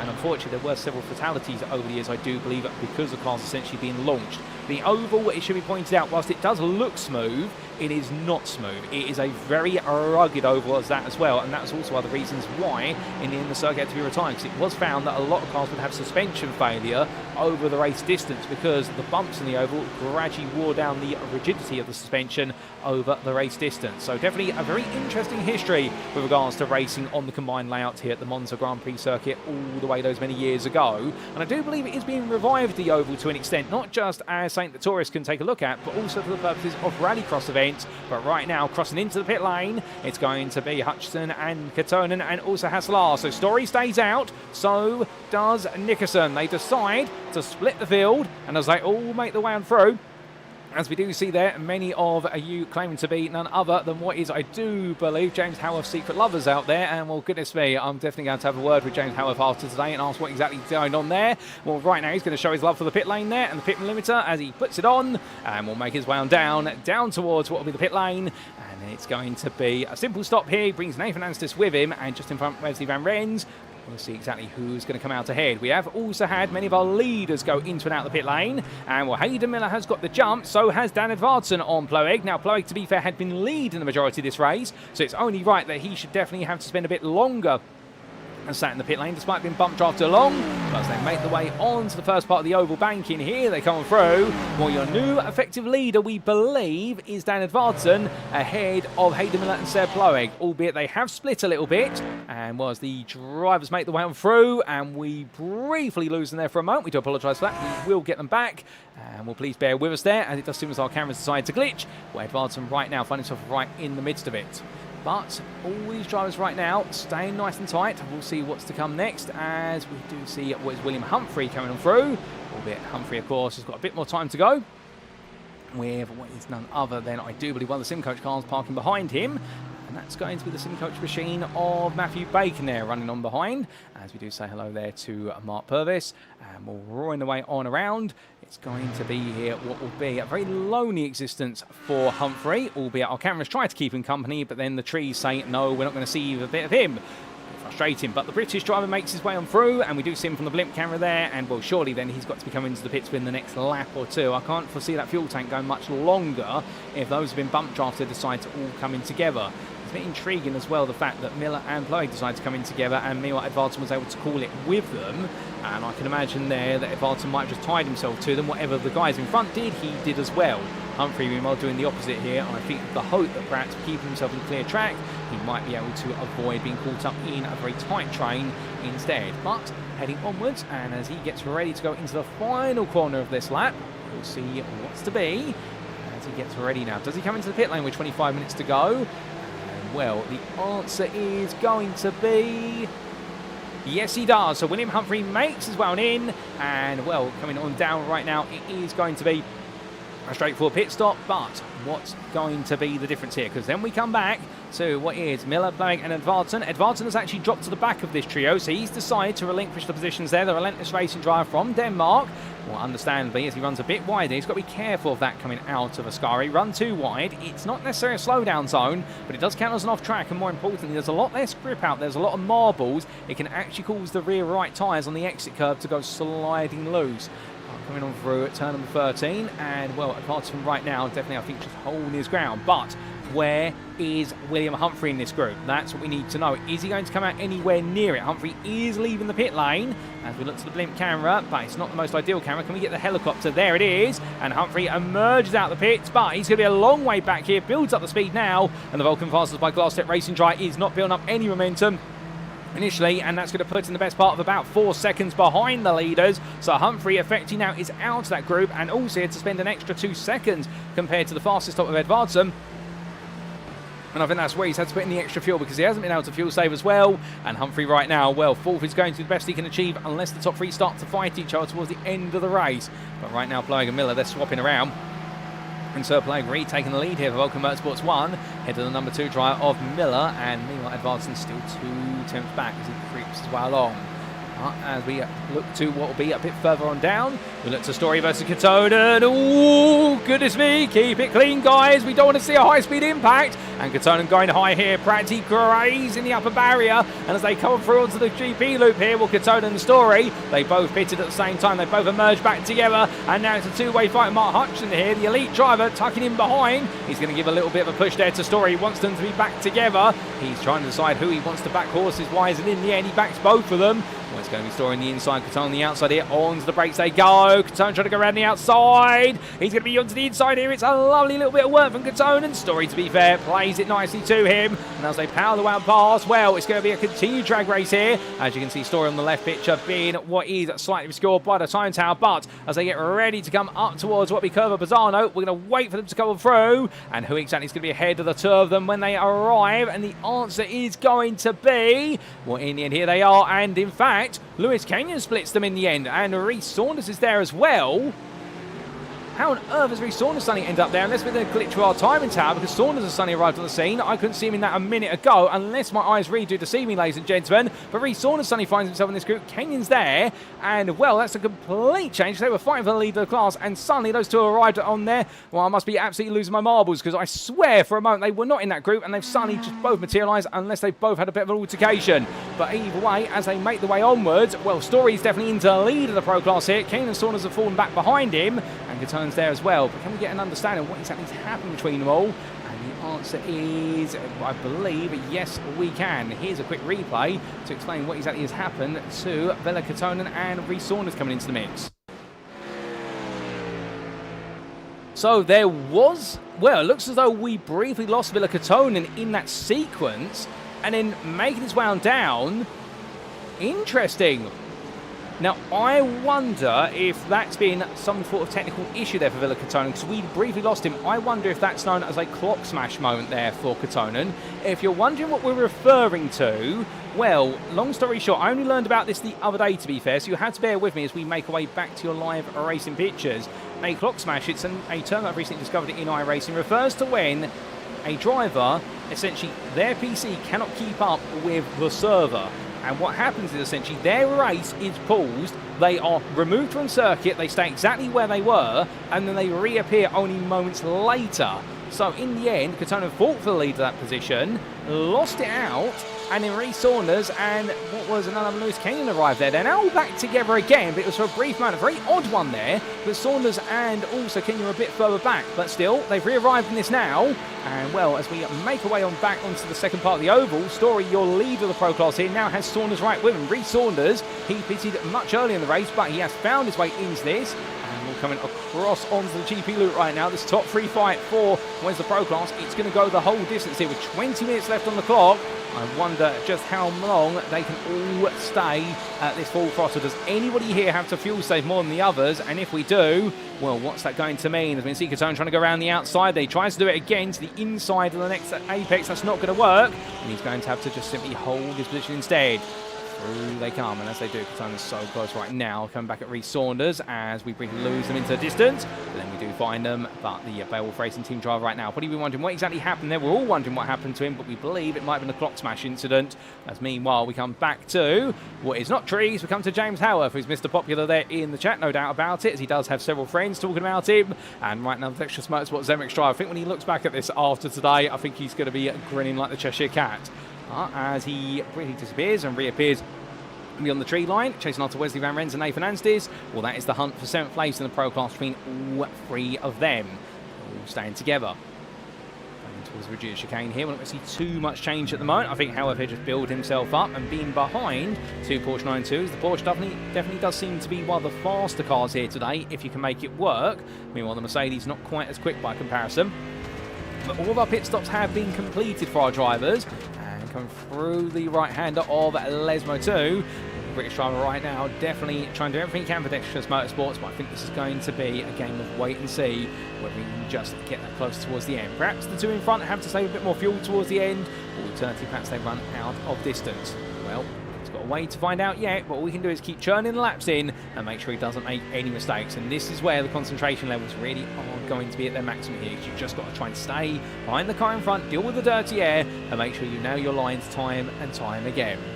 But as we leave him be for a brief moment, we meanwhile cut to Augustus Dabulavicius, and well, as we do look to the man, albeit we're beating around the bush a little bit here, we come to what is the chopper camera, the gassed up motorsports driver here on his debut. It's definitely been a bit of a rough ride. However, he finds himself fighting the 23rd in the Pro Class versus David Hutchison and Matthew Jordan. Well, he's not too far behind his teammate, and in fact, as they make... Oh, no! They come to blows! And there's going to be a car on its roof, one up in the air, and it collects Matthew Jordan as well! I don't believe it! And in the end, the gassed up motorsports pair, they both come to an abrupt halt, and well, it's all gone very wrong, and Dabulavicius, Lithuanian driver right now, surely that's going to be his race in absolute tatters, as Matthew Jordan's now got to survive a whole lap and then get it to the pits, and David Hutch, oh no! Oh my goodness, that almost saw some of our lead lap drivers going down, as in the end, there's going to be Hutchinson coming all over, and Jordan as well. Oh, it's so good wrong with the start finish straight as well, on the actual start finish straight. It's all kicking off here, my good lord, ladies and gentlemen, I don't believe it. I really do not. It was all peaceful, and then suddenly it's absolutely broken out into chaos here, and well, I think that was Jamie Bardwell being caught up, as we see Bardwell's car being turned back around. I think that's his AMG Mercedes. Can we get a replay of that? Yes, we can, and here we go. And well, as they made the way onwards, Bardwell in the end in contact there. Who was that with? And I believe that might have been with Joe Sparrow. Can we get a little bit of an earlier view of what happened between the 2 of them? And the answer is, I think we can. So we take a look back at the instant between the 2. This was Bardwell at the time making his way on around. Can we look to the blimp camera? Yes, we can. Now Sparrow on the inside came across. Small tap initially. Further tap in the end. And they both rode on each other. And that was their race. Well, Bardwell's in particular for Phoenix Racing Reds. Bauer carried on as best he could, but understanding both drivers with some major damage. And then also what exactly happened just before that to Augustus Dabulavicius. Well, here is a replay of that. This was the on-board. Well, in fact, oh goodness me, that's of a nervous disposition there. And well, I do apologise, ladies and gentlemen, if you are roller coaster averse or not someone who gets, well, is not very comfortable with quick motions like that, because the gassed up motorsports driver taking words out my mouth, and we went flying on through. We want to see how that started, really. And this was how it started, as we do look back to what was the blimp camera. That's not going to be ideal. Can we get a bit closer to the chopper camera? And well, in the end, it was him up high. Small tap there with the car of what was Matthew Jordan, not Matthew Jordan, my apologies, Dale Hutchison, and the 2 coming together, and Matthew Jordan being the third party in it all. And it all went horribly wrong. And well, my good lord, it went backwards there, and in the blink of an eye from a race that definitely had settled down and was really coming into strategy, so we had two major incidents, and it's not over yet, because Rhys Saunders, Mikey Story and Villa Kotonen now, they are fighting for the lead here in the Pro class, and well, here's Saunders looking back, there's Kotonen, but where's Mikey Story, I hear you ask? Well, you need to look a little bit further around here, because we look to the helicopter camera, and there you can see the full picture. Story's been on the inside and got back ahead as Saunders pushed him along, and Kotonen right now wants to play player 3 in this group with 15 minutes left to go. Tim Modig is only 1 second behind, and then you've got a bit of a sizable gap. So what is the rest of the Pro class? Nicholas Carlson's the next nearest driver as we look at those class standings. He is at this time 7.8 seconds adrift from the trio, so therefore they are saved to battle as a free right now. But understandably, if at any moment they were to really go toe-to-toe, you would suddenly see what would be Carlson get into the group, and then you've got a bit of distance behind. But here comes Saunders on the flat now, looking around the outside. Does Kotonen think about it? The answer's going to be yes. He wants to come on through behind Saunders, who immediately comes off the inside. Story a little bit later on the brakes, taps the rear of Saunders' car. Kotonen's going to go around the outside to the inside. He's done it once today. He can't quite do it. Rhys Saunders is too aware to it, and Saunders makes sure he cannot get it done. Well, meanwhile, as they make the way onwards, we've had a bit of smoke there on the start-finish straight. I think that might just be repair work to a car being done, and I think they've had to get a soldering iron out of some description. But meanwhile, as these drivers make the way up towards Curbizano, well, just in front, that is going to be Imo Hasselard trying to chase down Lewis Kenyon and Mark Hutchinson, and our pro lead battle still here. But Saunders definitely has got the number of Villa Kotonen. I think he knows what Kotonen's trying to do under braking into Rettifilio, and if he gets it right, it'll be magical. But there he definitely did not, as we find some more tree line. And right now, well, Saunders holding on, but for how long can he do so in a Ford Mustang that's definitely being pushed to the limit? From here, we do then look to none other than what will be to the Hutchinson-Kenyon-Hesselar battle. They are a little bit further up the order, and we're coming in towards what will be the braking zone here for the Scurry chicane. These drivers right now, they are fighting over 5th through to 7th. They haven't really got anywhere else they can fight for at this point. But Hutchinson, I think, very aware of that and hoping he can just bring home this top 5 and be one of his best results of the season. And the 132 driver here, now it's a very different story today, and started all the way back in 14th place, but gradually made his way upwards. Well, right now, the driver getting ready for what's to come as he gets ready to go onto another lap. And well, we are onto lap number 18. And well, with 13 minutes left to go, you would imagine we are probably going to have about another 5 to 6 laps, depending on how quickly our leader, Tseard Ploeg, is able to get on around.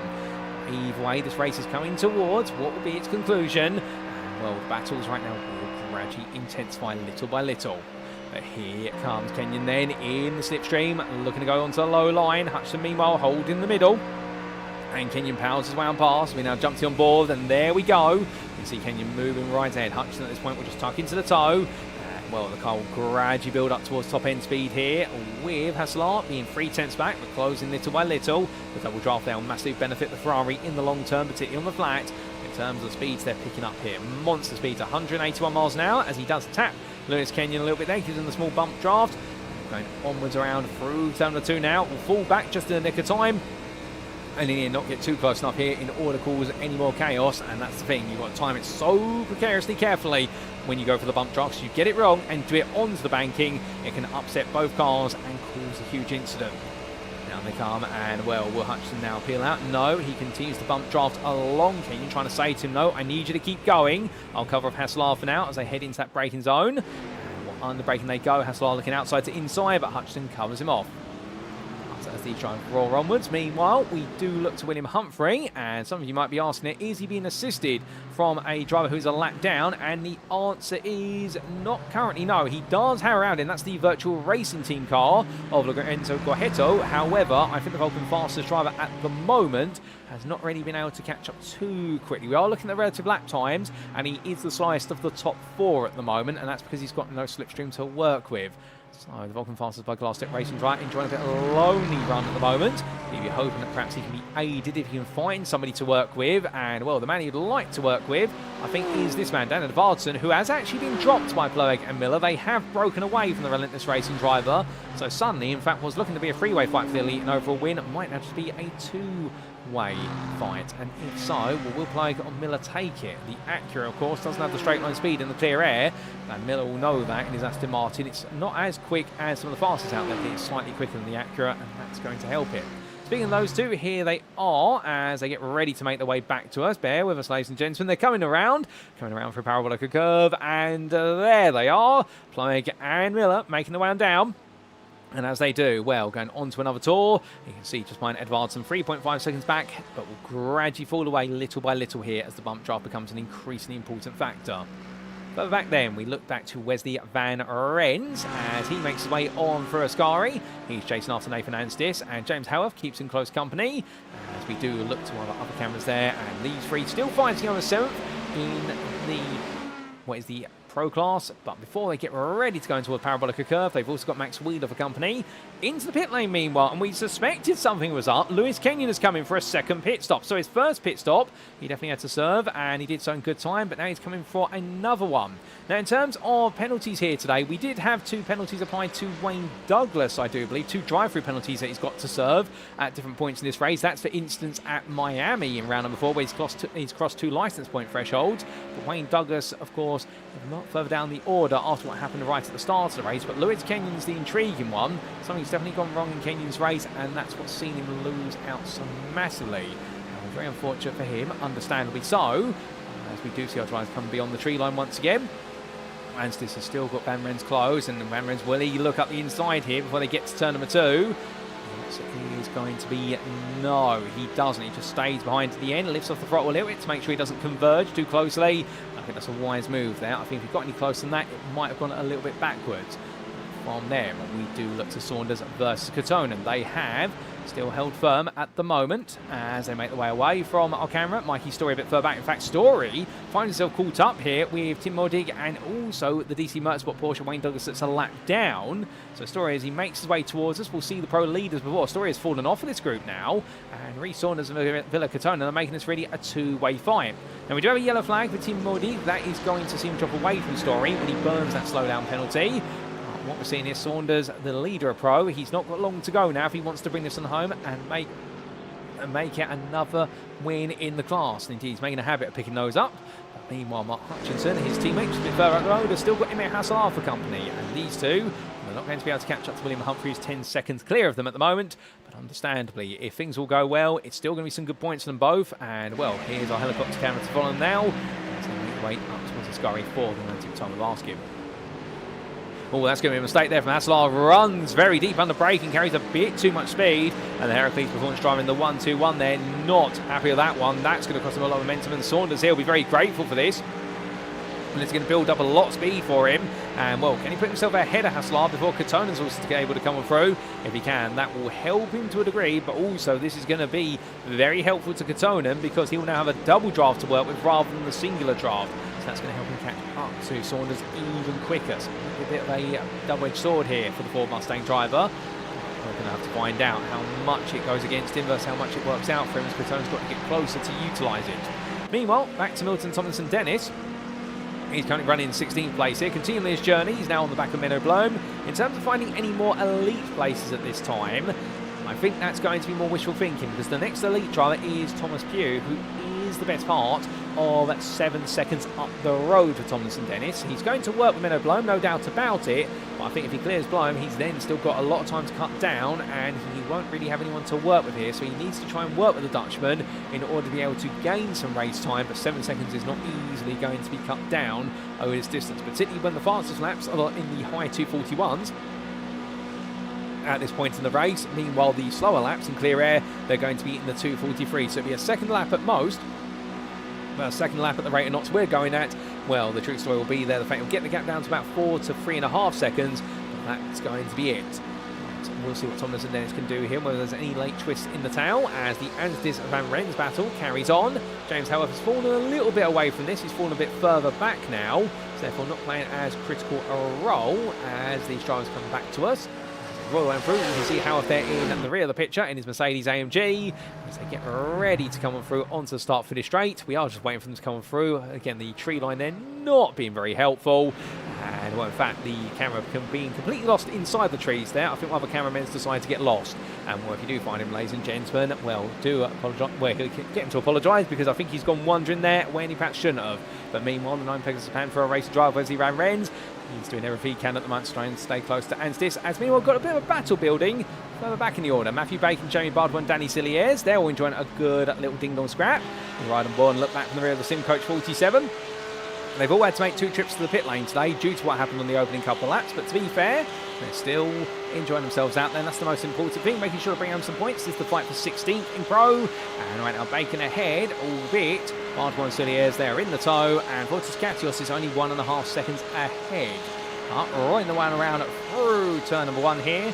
He's got still a way to go, and I can imagine that Bardwell's going to be lining this one up. After his contact with Joe Sparrow down the start finish straight, it all went very sideways, but now it's much more on the straightaways here. As we see that Mercedes, it gets close, but just doesn't seem to have the legs compared to the Porsche 992. Well, it's understandable why a lot of drivers have gone to the Porsche this season. It does seem to be one of the more competitive cars on the grid, although we have seen wins from a whole host of cars so far this season, from Corvette through to Mercedes, through to Porsches, through to Acuras here. So car variety is still very much the case in GT3, but we do have a couple of cars that are going to be firm favourites. As Bardwell right now just doesn't seem to have a response here in terms of how he clears Bardwell. Bardwell doesn't have a response in terms of how he clears Bacon, unless he's fuel saving right now and he's going to look for it on the very last lap, which is a possibility. But from them, going all the way back up to the front of the field, and well, we are going to find these drives very shortly. I promise you we'll find them. It's going to be Tseard Ploeg making his way onto what will be the next tour of the circuit, albeit it's going to be in fact already coming down towards the Grand Prix start finish straight. He has got Hayden Miller right behind net. Miller still pushing him along as we ride on board here with the Aston Martin driver. And the Scotsman right now, well, he has really played number 2 man in all of this. I can imagine come the end of this lap, given the amount of time they've spent on it so far, we are probably going to squeeze in 2 more laps here. That would be my mathematical guess. Again, with 4 minutes to go, they've got about a minute left of this lap, so we should see what will be a 22nd and 23rd lap here. I wonder if Miller actually is just thinking to himself, you know what, last lap we can go for it.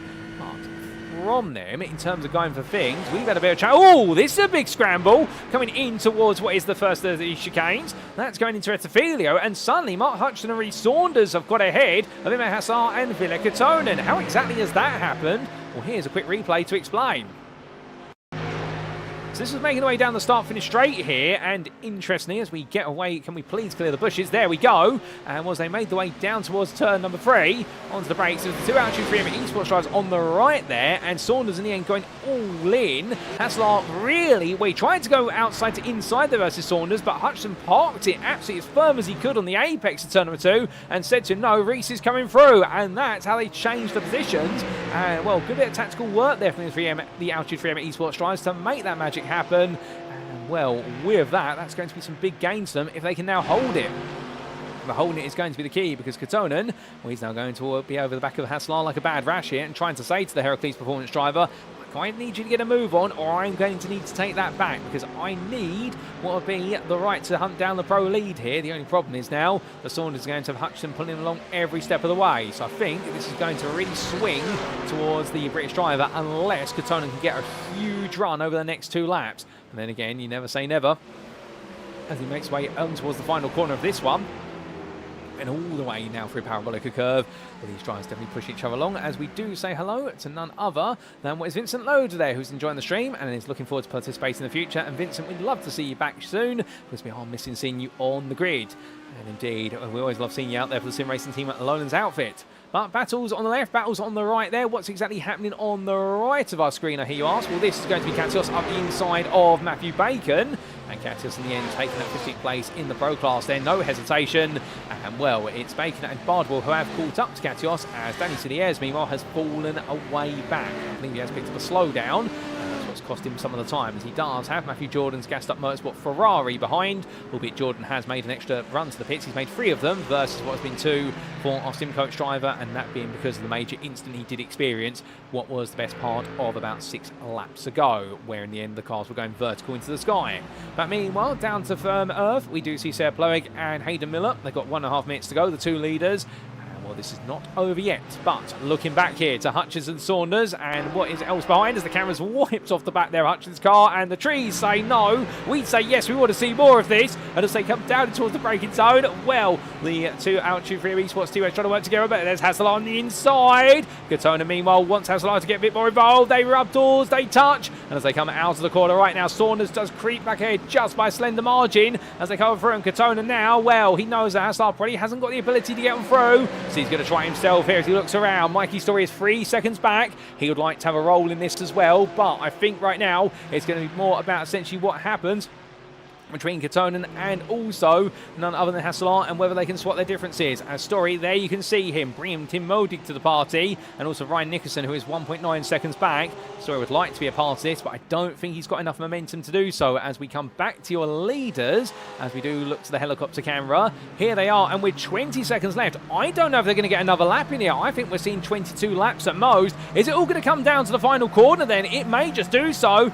Ploeg here going defensive, and Hayden Miller right now is going to have to look around the outside for the win in the elite class, but Ploeg will go defensive a step of the way, and in fact on the brakes there, and will release the place to Hayden Miller. Now, is that by design? Do they think another lap's to come, or is he saying to Hayden Miller, you've helped me out so much this race, I'm going to let you have it? Well, here comes the checker flag, ladies and gentlemen, and Hayden Miller in the end is going to take the win for Vulcan Motorsports 2. What a drive from him. He takes victory ahead of Tseard Ploeg, who takes the runner-up spot, and the Vulcan Motorsports 1 driver still be happy with the second, no doubt about it, and Dan Edvardsen on his debut race will take third ahead of William Humphrey, who finishes in 4th place in the end. Mark Hutchinson, meanwhile, 12 seconds back. It is going to be 5th and 6th for GT3 Esports, and he'll bring Reece Saunders along, and Saunders in the end will take the pro win alongside him there as they come across that finish line together. Emma Hasselhoff 7th ahead of Vela Katonen, your runner-up in pro. Mikey Story in the end was only a further 2 seconds adrift at the finish. In third of the pro class, ahead of Tim Modig, who rounded off your top 10 there, you can see. And then we will have Ryan Nicholson coming home in 11th place there. Great effort from the Split Track Esports drive to finish in 8th in the elite class, ahead of Thomas Pugh, and there'll be Nicholas Carlson, Nick Stubb, and Milton Tomlinson Dennis to complete that top 15, ahead of Menno Blom, who comes home in 16th place. And there he is parking up, and then it will be Nathan Anstis in the end, finishing in 17th, taking home that 7th place in pro, just ahead of Wesley Van Rens, we enjoyed the battle with, and James Howarth in the end has fallen a long way back. In fact, something's happened to Howarth, we haven't seen it on screen, but there is Van Rens following what is Anstis on the through, and then Lewis Kenyon and Max Wheeler have come to the finish of their races. There they are, and then James Howarth, well, here he comes out the final corner. He is going to take 9th in the end in the pro class and 21st, but I think there's a bit of a tail with regards to what's happened to his race. So coming all the way out the final corner here, and will the British driver make his way towards the line, and as he does so, taking 21st ahead of Joe Sparrow, who comes out now, and the JST Racing driver in the 93 is going to be ahead of Mark Johnson as they come onto the line. Johnson there just behind him as well, a very different liveried machine today. And that's going to be 10th and 11th in the pro class in our picture, and Stephen Donnelly will be an extra 8 seconds behind for the JST Racing driver. And difficult start to the race, but ends it as he means to start it, which was on a high. Still got a few more drivers coming, including Mark DeVries, who's just finished 25th off camera. Then we've got Matthew Croft coming on through for Axis Simsport Y, the 1-3 driver here heading towards that time line. 26th in the end, and well, carrying on the theme of drivers who've had to make recovery races out of this and pick up some salvation of points.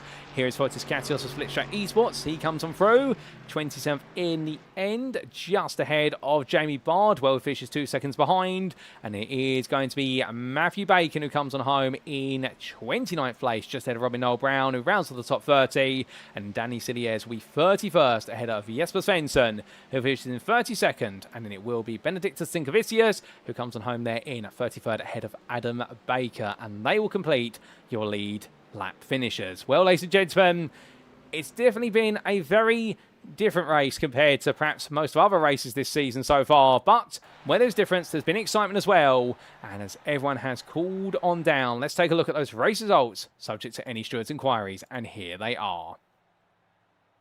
And as we can see, over a 60-minute race, which was just as much about top speed as it was slipstream and strategy, here for round number 5 at the Autodromo Nacional Monza Combined in Split A of the Thursday GT3 Championship Season 11, brought to you on iRacing by SimRacing International. It was Hayden Miller in the end who took victory and worked the entire race with Tseard Ploeg, his teammate from the sister team at Vulcan Motorsports 1. It was a number 2 driver who would be able to take the win And in the end, it did look as though Ploeg, going into the final quarter, put the brakes on early there. And I do wonder whether it was agreed, essentially, if Hayden Miller helped the Acura driver all the way around for the entirety of the race, then Miller would be given the opportunity to take that win and move himself forward in the championship. Because Ploeg taking second, that's not exactly a bad thing. He will continue to extend his lead at the very top. So it's a 1-2 for Vulcan Motorsports. And Dan Edvardsen, meanwhile, for Relentless Racing on his return to the grid for his debut for this season, brings home a valiant third place there. The Dane, great work from him, ahead of William Humphrey, who stayed with the top three in the early stages of the first 20 minutes, but then was dropped, and as a result, really dropped off the podium, and in the end had to settle for the right to be the first off of it in fourth. Mark Hutchinson took 5th place there for Altitude 3 Esports, ahead of his teammate, Reece Saunders, making it 5th for him in the elite class, but a win for Saunders in the pro class there, as we say hello to him in the YouTube chat, and very grateful for Hutchinson to give him a tow, and then it was none other than Ime Haslar in 7th place there for Heracles Performance. Vela Katonen took the runner-up spot in the pro class for Beowulf Racing Team, ahead of Dexterous Motorsports Quimar's Mikey Story, who rounded off the pro podium. He was 9th, ahead of Tim Modig, who finished in 10th for Sim Coach and closed up to Story in the late stages, and it was Ryan Nicholson in 11th place there for Split Track Esports, ahead of Thomas Pugh, with the Access Sim Sport X driver doing well to finish inside the elite top 10 and just ahead of Nicholas Carlson, Nick Stubb and Milton Tomlinson Dennis. The World Racing STR Esports driver in the end having a bit of a challenging day, but made his way from 30th to 15th. It wasn't all that bad, but 9 today qualifying definitely held him back. And it was Menno Blom, Nathan Anstis, Wesley Van Rens, Lewis Kenyon and Max Wheeler who rounds off that top 20. Carrying away down the finishing order overall, we did see James Howarth in 21st there for Dexterous Motorsports Zemeckis. One mistake towards the end, though we didn't quite get a replay of, but it did cost him the ability to battle with Anstis and Van Rens for the 7th and 8th place spot in the pro class, but he finished 9th there, ahead of Joe Sparrow, who finished in 22nd overall for JSD Racing and completed the pro at top 10. Mark Johnson was just behind him at the close by only a tenth or two, and it was Stephen Donnelly and Mark De Vries who completed that top 25. Matthew Croft, Fontes Catios, Jane Bardwell and Matthew Bacon and Robin Noel Brown then coming on home to round off your top 30, and outside that top 30 then we started to come towards the end of your lead lap finishers, of which we had Danny Siliers, Jesper Svensson, Benedictus Stinkavicius and Adam Baker all in the lead lap, but a lap down is classified Lorenzo Guajetto, who, given how it started as a virtual racing team driver, well done to him for finishing the leaders of those who are a lap down, just ahead of Wayne Douglas, with Matthew Jordan and Ross Young coming on through, and Young was 7 laps down, retiring before the end of the race unfortunately due to difficulties, and the same for David Hutchinson and Augustus Doblovicius. Behind the gassed up Motorsports driver who had a frustrating debut, well, it was also a challenging day for Conisbury as it was for Jack Whyborn. And then we did have many of the victims from the open lap instance, including Samuel Clark, Brandon Dyer, Danny Phillips, Schubert Cardozo, Cy Anthony, Ashley Coupland, Liam Fraser and Kyle Roy, who completed your 50 finishers. We're coming on to the individual class finishing positions because this is where they truly matter most. And as we can see, Hayden Miller, your winner here today. And what a win it was for Hayden Miller, the Vulcan Motorsports 2 driver, delivering in the elite class. But teamwork really made the dream work for himself and teammate Tseard Ploeg, who made it a 1-2 for the team. Dan Edvardsen, in the end, in that third Relentless Racing, was with them all the way to about 20 minutes rain, then suddenly got dropped after the pit stops. And the BMW driver in the end making sure just to maintain enough of a gap to ensure William Humphrey could not catch up to him. Humphrey in the end had to take full place for Vulcan Fasters by Glass Tech Racing, but 9 at some points on the board and some very valuable ones at that. And then Mark Hutchinson completing that top 5 there for Altitude 3 Esports, making sure that Ime Haslar could not quite get close enough. Heracles Performance driver definitely made the Ferrari work well, ahead of Tim Modig. The Sim Coach driver being followed up by Ryan Nicholson by 2 seconds, and it was a further 3 back to Thomas Pugh. Milton Tomlinson Dennis in a bit of a lonely 10th place, but to be fair, a top 10, it's some good points. He's got to take forward into the next round ahead of Lewis Kenyon, who was best of the rest. And Kenyon having to make that second stop after a premature first stop there. Something went wrong in strategy for the Vulcan Motorsports 2 team today, and Max Wheeler was just behind him there by what was a second at the finish line. Jesper Svensson was ahead of Benedictus Stinkavicius, and then it was sadly your retirees from 15th onwards of Conisbury, Jack Whyborn, Brandon Dyer, Danny Phillips and Ashley Coupland. And in the pro class, meanwhile, here we got to see a return to winning ways once again for Reece Saunders after the win in race number 2 at what was Miami. He's taken the win here in the feature, and the Altitude 3 Esports driver right now cannot stop leading the championship. Ahead of Villa Catone in the end, and the Beowulf Racing team driver, what an effort from him in the end to finish second. When he was chasing the lead for so long, he will feel a little bit gutted he didn't take the win, but the Flying Finn there definitely showing off his credentials here at a championship campaign. Behind him was Mikey Story for Dexterous Motorsports Kumar, who, whilst he was right in the thick of it in the first half of the race, gradually slipped away as the race went on, but definitely settled for a podium, a very happy one at that. His second podium of the season, interestingly. And then Nicholas Carlson taking fourth there for Beowulf Racing Team, and Beowulf today doing a brilliant job, some huge points for both drivers. Next up in fifth there for Vulcan Fasters by Glass Tech Racing, couldn't quite hunt down the Lamborghini in front of him, but made sure to stay clear of the Corvette and Menno Blown behind, who came all the way through to finish in a happy sixth. Nathan Anstis held on to 7th there for UK SimRacing Norris, dodging the thick of the instance right at the start, with Wesley Van Reds hot on his heels, and 9 Pegasus Panther driver in the end dropping James Howarth right at the close of Dexterous Motorsports Zemex, who seemed to have a trip to the gravel somewhere on circuit. Joe Sparrow wasn't too far behind, 14 seconds adrift, who rounded off the top 10 ahead of Mark Johnson as best of the rest, and my next distance but wide right, it was then Stephen Donnelly, Sparrow's teammate, who couldn't quite get close enough at the finish, but he was able to steer clear of Mark De Vries, Matthew Croft and Fortis Katios. That was your top 15 in the class, ahead of Jamie Bardwell there by 2 seconds, and then it was Matthew Bacon in 17th place, ahead of Robin Noel Brown, with Danny Cilliers and Adam Baker completing that top 20. Outside the top 20 in the Pro class, it was then Wayne Douglas a lap down, much like Lorenzo Gajeto. Gajeto being 21st and Douglas in 22nd, with Matthew Jordan at 23rd on his debut as the team, albeit he's been on the grid since the start of the season, but now with the Gassed Up Motorsports team officially on our standings. And well, Gassed Up Motorsports definitely not having a happy day at the office today. And then it was 7 laps down for Ross Young, David Hutchison and Augustus Doblavicius. And then it was a very early set of retirements for Samuel Clark, Schubert Cardozo, Cy Anti and Liam Fraser. And we'll also throw into that mix Kyle Roy, who retired on the lead lap. On the open lap, we should really say. But with that, ladies and gentlemen, well, goodness me, what a day it's been here at Monza. It's been absolute sublime for some, but it's also been tragedy for others. But for it all, it's kept us guessing every step of the way. And well, we're going to keep you guessing as to who's going to be joining us in the interview room shortly as we step away for about 5 minutes. But don't worry, we'll be back to hear words from our drivers and hear their stories of the Monza combined circuit.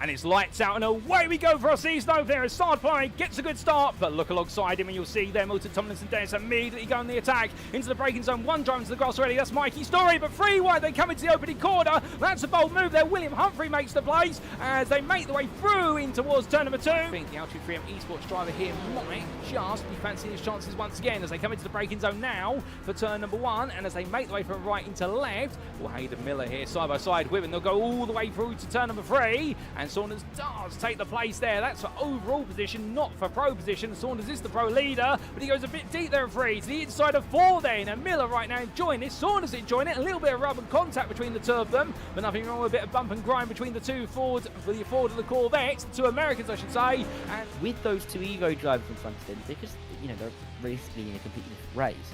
They're just a barrier up towards the likes of Rubino and Wendell. Oh, there's Rubino going off the road, and here comes James Bostock, past 1, past 2. This is a great little move from James. Oh, and look behind him as well. Hardiak, sorry, up high. He decides to come back down low. But Denny Plurger has really lost a lot of ground here. He's lost 7 places since the start of this race in that green Porsche. It is, but look at this for the lead. Hammond wants it. He's gone back down the inside. He got off the brakes again to let the car down the inside of Rob Mackay. And you said Rob was going to be clinging on at the front. And now he's clinging on to second. Great move by Lewis Hammond. Really good committed stuff. And look, down the inside, Richard White. He wants a piece of this in the Porsche. He's got James Bostock.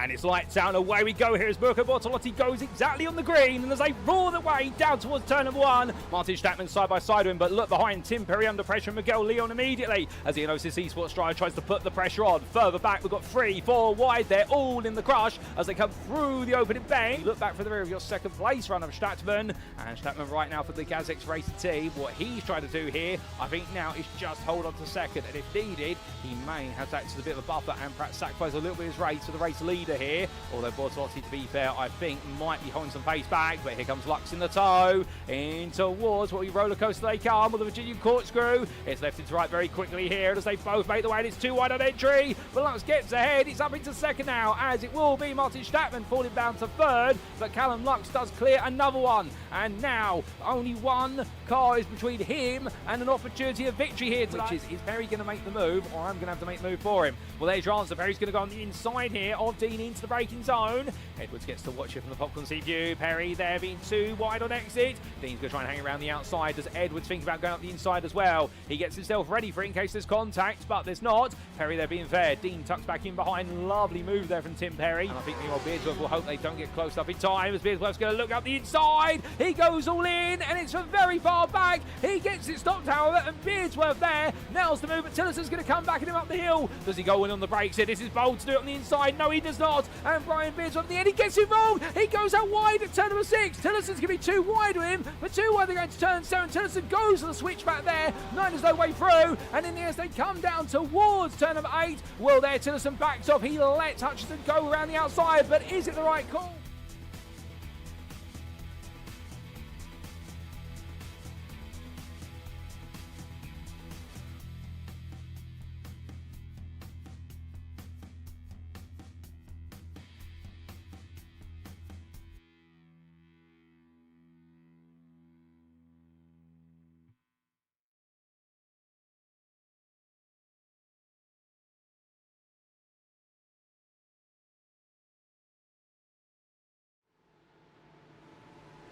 Alrighty, ladies and gentlemen, without further ado, it is time to kick off our post-round interviews. And we're going to jump straight into it with a man who, on his return to the grid today, enjoyed a very good run and in the end took third place overall, because joining me now is none other than Dan Edvardsen.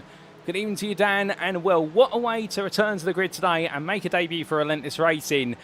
A brilliant start from 8th all the way to 3rd at the Monza Circuit. But how was it for you, good sir? Yeah, it was an interesting start. There was a lot of chaos. I luckily got through it, but then I just catched on P2 and P1 and just followed them through the race. All fair. Pretty straightforward in terms of the overall strategy, but as we do see some of the replay footage here of it going very wrong for a few drives and you just dodging what was two of the Vulcan Motorsports drivers coming together. We didn't actually catch that at the time, so it's good that we've seen that. Qualifying, let's talk a little bit about it and your car. You've gone with the BMW M4 for this season. Is it a car that you're very familiar with or a car that you normally prefer in GT3? It was my...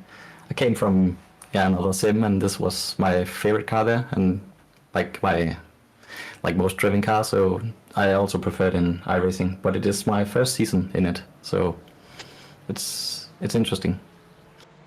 All fair play. Well, going with a car you're familiar with from another sim's not a bad thing, to be fair, and also one of your favourite cars at that. In qualifying, 8th overall on the grid, 7th in class. Were you happy with that, or were you expecting to be further up? I was not happy at all. I had almost a second more in the optimal lap, so I was a bit disappointed, but I couldn't put it together, so that's where sometimes it goes like that. Well, indeed, sometimes that's the way it goes, but the race is the most important part, and we did see in the early stage of the race, after you dodged the wayward Vulcan Motorsports cars at turn number 2, you very quickly got yourself in amongst the top 4, and you looked, I hate to use the term because it's in your team now, you looked very relentless in that group, trying to push them on in a way. Was there a reason? Were you perhaps wanting to get to the front? I wanted to lose P4, but I didn't know that they were teammates with P1 and P2. So I tried to push them, but I quickly found out they didn't want to leave him. So I was just stuck in the middle behind them. So, but it was an interesting race for sure. Oh, 100%. And after the pit stops, we saw you stay with the top 3 for the majority of the race. But after the pits, we saw you gradually drop away. Was it perhaps fuel saving was required, or did they just have more pace because of the bump drafting? I made a small mistake, and I just need to make one mistake and lag on. So it's a bit difficult when they are a team in front of you and they have 2 versus 1. So they made a few mistakes, but I couldn't pass them because that doesn't do anything for me, and P2 is just helping. So Yeah, it was really well done by P2, and congratulations to both of them. They did a really good job. Well, they did a great job, but to be fair, you've got to give yourself some credit. You did a great job of finishing on the podium for your debut race of this season. A good score to begin with, but of course, next time we'll go to a much more straightforward circuit, perhaps, VIR, albeit with the risk of rain. How do you fancy that? I'm not familiar with the track, but I'm looking forward. Hopefully there will be rain, but that would be fun. Oh, fantastic. Well, we look forward to seeing you take to the VIR circuit and, well, getting to conquer the rain there in West Virginia. But just before we do let you go, I've got to ask Dan, as always, is there anyone you'd like to give a shout out or a mention to on the broadcast tonight? Yeah, I would like to shout out my teammate, Ashley Copeland. We did a good qualifying together and started just behind each other. So unluckily, he got taken out in lap 1. So otherwise, I think we could have finished in top together in top 5. So, yeah. Well, it was unfortunate for Ashley, but hopefully we'll see you both back up there next time out at VR looking to go for gold. But until then, Dan, it's been a pleasure having you join me in the interview room. Well done on your first podium of the season in your debut race, and we'll see you next time in the US of A. Thank you. So here and there, ladies and gentlemen, from debutant Dan Edvardsen for the Relentless Racing team. And talking about there, what's been a little bit of a mixed day for himself. You can definitely feel the energy coming off in that interview that he really was hunting the win. But in the end, really constrained by the fact the two drivers in front of him, referring to the Vulcan Motorsports drivers, working together and also wanting to bring William Humphrey along for the ride. So it really was a four-way pack when he was keen to make it a three-way pack. But still, in the end, a small mistake in the second stint is what saw him drop away from the leaders.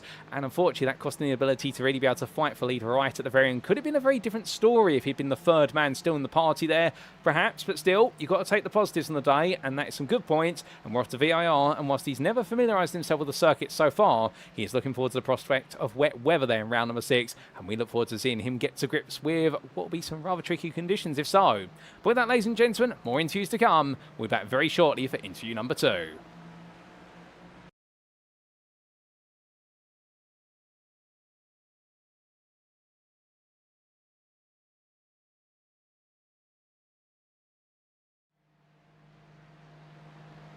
And so, ladies and gentlemen, it's my pleasure now to have join us in the interview room your elite second place finisher from this race, none other than Tseard Ploeg, who joins me now.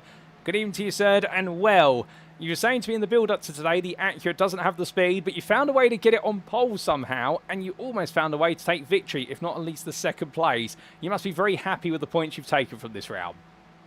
Yeah, but my car still had no top speed whatsoever. But my performance is only due to Hayden. Only due to Hayden. If Hayden wasn't there, I would have been like P10. Everyone could, if they didn't bump draft me, they could just drive past me on the straights, just without a problem. So I'm so glad Hayden helped me here. Well, it sounds as though teamwork definitely made the dream work for yourself today. And, well, talking a little bit about qualifying then, taking that pole position by just over a tenth. We did see yourself and also your teammate Benedictus lined up on the front row together. Was that a team effort between you two in qualifying, or was that a separate effort? Hayden and me worked together, just as in the race. We had some strategy where we could use slipstream very efficiently, and I just got an insane lap afterwards. And we did the same with Hayden as well. So, but because my car is just a bit worse on the straight, I could help him. I couldn't help him as much. But yeah, Hayden and me worked together in the quali. I see it. Well, the two of you worked together, and it really did work out. And it looked like Vulcan Motorsports were on for a huge result here today across both teams, with the first 4 slots on the grid being occupied. But I hate to say this, turn number 2 on the opening lap, yourself and Hayden survived it. But what happened to your two teammates? Well, to Lewis, it was because he put quali fuel in, which was a shame. And Benedictus just had a wiggle going into the banking and then just spun on his own. So that was a shame. Oh, it's very unfortunate, and well, thank you for clarifying what happened to Lewis, because we were confused as to why he pitted so early, but that now explains the qualifying fuel in the car. But then coming back to your race and that with Hayden, we just spoke to Dan Edvardsen, who was saying about the fact he was trying to push you guys forward to let William Humphrey fall away from the group, whereas you guys seemed more happy to have it be a 4-car pack. Was that the plan, to try and keep Humphrey with you for as long as possible? No, actually, we were just trying to go as fast as possible. We were hoping both cars would just go away, because Hayden and we were both just saying like, "Come on, we got to work together, just fly away from them." Then William lost out, and then when you're out of slipstream, you're just gone. And then the same happened to the Beamer. So yeah, we were just working together, trying to get the cars behind to fall off. So, and it worked beautifully. So. Oh, most definitely. It worked as time went on, and we saw it really end up in a 2-way fight, albeit we thought there was going to be a 23rd lap. There wasn't quite. It was just out by about 10 seconds. But we did see, when you run down towards Parabolica at the very end there, you go over to the inside and brake early. I presume that was you to pay the favour back to Hayden, to say to him, "You've helped me do so well today, I'm going to give you the win." Yes, definitely. If he wasn't here, like I said before, I wouldn't have been this high. I would have been just dropping down positions, so I could have found only fair for him to get the win, because he helped me in quali, helped me get pole, and he just pushed me the whole race. He pushed me forward. He also sometimes, when I just after we came out of the pits, I came behind the BMW and Hayden just lifted, let me by, and I think the BMW just lifted because of fuel saving, so we could overtake him. And then yeah, Hayden just lifted to let me by, and so he could drive me forward, because otherwise I was not keeping up. Oh, fair play. Well, a huge mention into Hayden, no doubt about it. In fact, we might get a word of him later on in the interviews. But for yourself, it's a second place, which continues to increase your championship lead. We're now halfway through the season. When you look back on it and know that you've got a lead to the best part of at least 50 points, are you happy with where the season has been so far, or do you think there could have been more? Yeah, so far went decent, apart from Daytona, which I'm still mad about, because I know I will have a drop round in Barcelona, because no, Barcelona, Bathurst. I will have a drop round in Bathurst because I'm going skiing, so I won't be here. But yeah, apart from Daytona, I'm very, very glad with how it went. Oh, well, that's good to hear. And of course, next up is VIR with the prospect of potential rain on the horizon. Are you happy for that? Because it's raining, I am very, very happy. Without raining, Virginia, I've not had a good history with it. Mainly because I was driving the Merc back then, but because it's raining, I'm looking forward to it. Oh, fair play. We look forward to seeing you take on the conditions in a week's time. But just before we let you go, Tseard, is there anyone you'd like to give a mention or a shout out to beyond Hayden? No. Then I need to think. I'll just say to the Vulcan, to the team, well, I said it before as well, if you want to join, just reach out to me and we will probably find a spot for you. All fair play. Well, Tseard, we'll leave you there, because what a day it's been today for yourself, and go celebrate with the team. Congratulations once again on another podium and a championship lead that's only growing bigger, and we will see you at VIR to see if you can add even more to your championship campaign.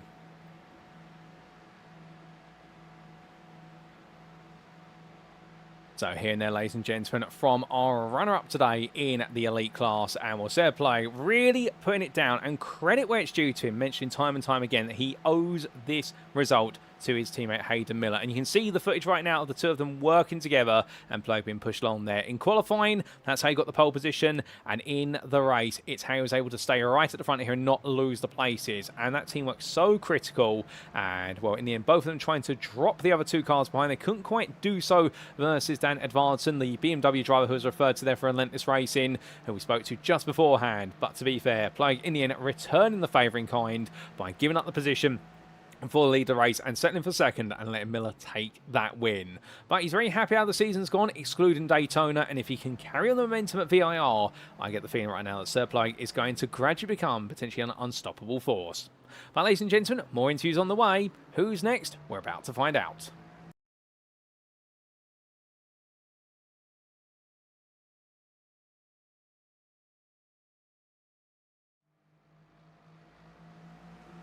And so, ladies and gentlemen, continuing the theme, we've gone from third to second and now to first in elite class. And joining me in the interview room, celebrating what has been a long time coming, a win this season. Good evening to you, Hayden. And well, it must feel happy to finally be back on the top step once again. Yeah, it does. It's been a while. I can't actually recall the last time I won in the main Thursday splits. But yeah, that was fun. Definitely with the format, very challenging. A lot of strategy involved, a lot of bump drafting, trying not to murder teammates like Tseard. Very unfortunate with what happened with Benedictus. Originally, I thought I murdered him, but no. It turns out he hit the bumping wrong, and yeah, just sent him over. But yeah, really happy with that. Oh, fantastic. But I could hear it in your voice. You sound exhausted for a race, which has been very much about concentrating on when's the right time to bump the car in front of you versus when's not, and the strategy. But dialing it all the way back, Tseard was only mentioned to us moments ago when we interviewed him about the fact that you helped him get to pole position. But for yourself, starting fourth on this grid, were you happy to be at the back end of the Vulcan Motorsport 1, 2, 3, 4? Yeah, because out of the four, I was the fastest in top speed, just by the Aston and the setup provided by SimCoach. They make awesome setups for this Aston, and especially the Corvette. So yeah, I already knew my top speed was going to be quite strong, so I just knew with the strategy me and Tseard had, that worked absolutely flawlessly in qualifying, of using air pressure to push me along whilst keeping Tseard in the tow. Yeah, that really helped us. But yeah, that is no words, just excitement and happiness. Oh, indeed. Fair play to you. Well, it's right that you should be speechless. And over the race distance, we did see you really be the car that was always pushing Ploeg along. But although, interestingly, we did see particularly Dan Edvardsson get in between the two of you on several occasions. But it really looked as though every time that happened, you already had a plan B on standby for how you'd either give up the places to let him get ahead and bring Ploeg back to you. Alternatively, you quickly get back ahead. It was almost different the way you'd rehearsed this. In the elites, it's kind of I wouldn't say common sense, but it's kind of, you've already had this knowledge because you've been driving, or you've been around these people for so long. I already knew the situation with Tseard in his top end. If I wasn't behind him or in front of him, he didn't stand a chance. Especially with that BMW, the BMW was rapid in a straight line, both in officials and in tonight's race. So I knew if the BMW got ahead of Tseard, I'd need to get past Tseard, or I need to get Tseard past the BMW. So basically, I was just on backup duty. If anything happened to Tseard, I was like his bodyguard. I would pay it forward to the BMW, to some extent. Obviously, I'm not going all the way out the way of my race. But yeah, I just need to work with Tseard to keep him in that threshold of not be getting overtaken by the BMW, but keeping up with me in the top end, which again worked out beautifully. Really good team coordination, and yeah, it paid off. Oh, it massively paid off in the end, and what has been 2 third places and a second has now become a win. Completes the first half of your season on a very positive note, and means you're firmly inside the top 5 as we go into the second half. When you look back on this season, do you feel as though there's been some areas that perhaps you can improve upon, and we should keep an eye out for the second half of the season? It's hard to tell. I'm giving it my all every race. Some races more than others. Sachsenring was a really poor effort for me. Not in the right headspace, and just didn't get on with the track or car that weekend. But yeah, it's about keeping my head cool, giving the best every race, every qualifying, all the testing done, and yeah. Well, fair play. Well, we look forward to seeing you back on the grid in a week's time. It's VIR, but the risk of mixed conditions. Is it a circuit that you enjoy? In the dry, yes. In the wet, God no. I really don't like VIR in the wet. The evolution of corners, and the constant moving of the car, and because it's high speed corners, naturally with mix some rain in there, I won't like driving that, and mentally, I won't like seeing Sid drive away from me, which is more than certain going to happen. But yeah, it's not going to be the best of tracks for me.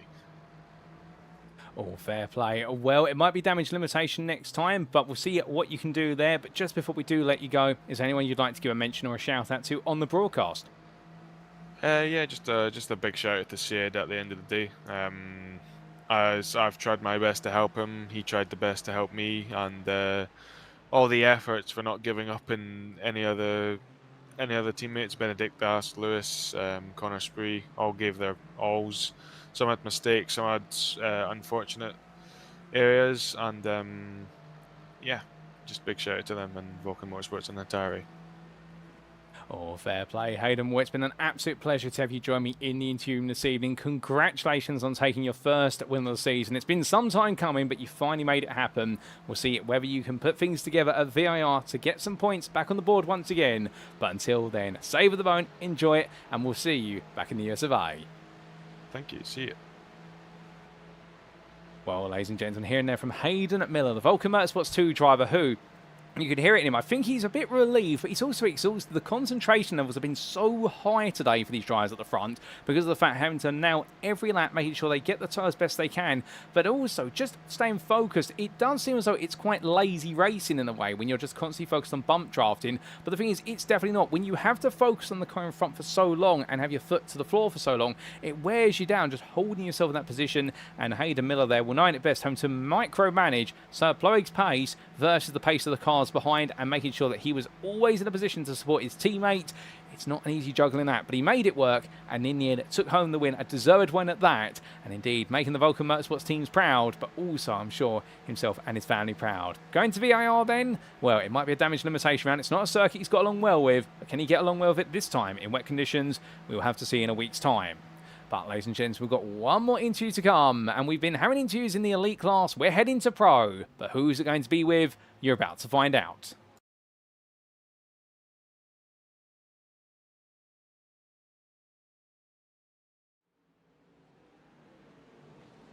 And so for our final interview today, ladies and gentlemen, we come to your class winner in the pro class. He joins me now. It is none other than Rhys Saunders. Good evening to you, Rhys, and well, what a day today. I think if somebody had said to you before this race you're going to start 7th in the pro class and finish the winner in the class, would you have believed them?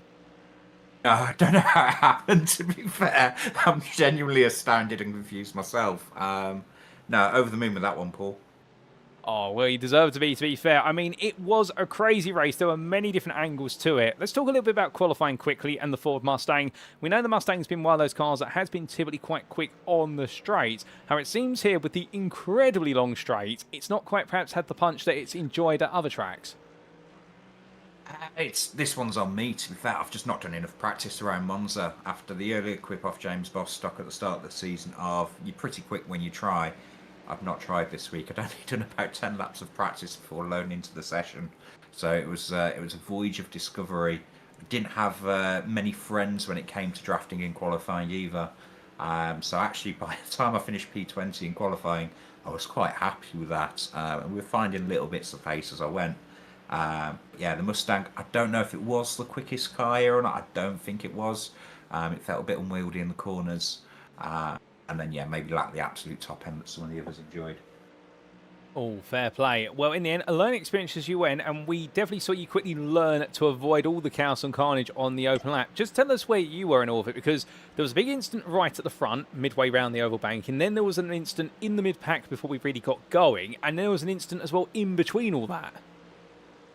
I was incredibly fortunate. My teammate Mark Hutchinson, after I'd given him a tow in qualifying, not saying that was the reason why he qualified in front of me, but he qualified in front of me, and it therefore meant that I had a spotter about 6 or 7 cars in front of me at the start. So I was getting calls all the way through the banking and the backstretch saying one crashed high, one crashed low, NASCAR style to a point.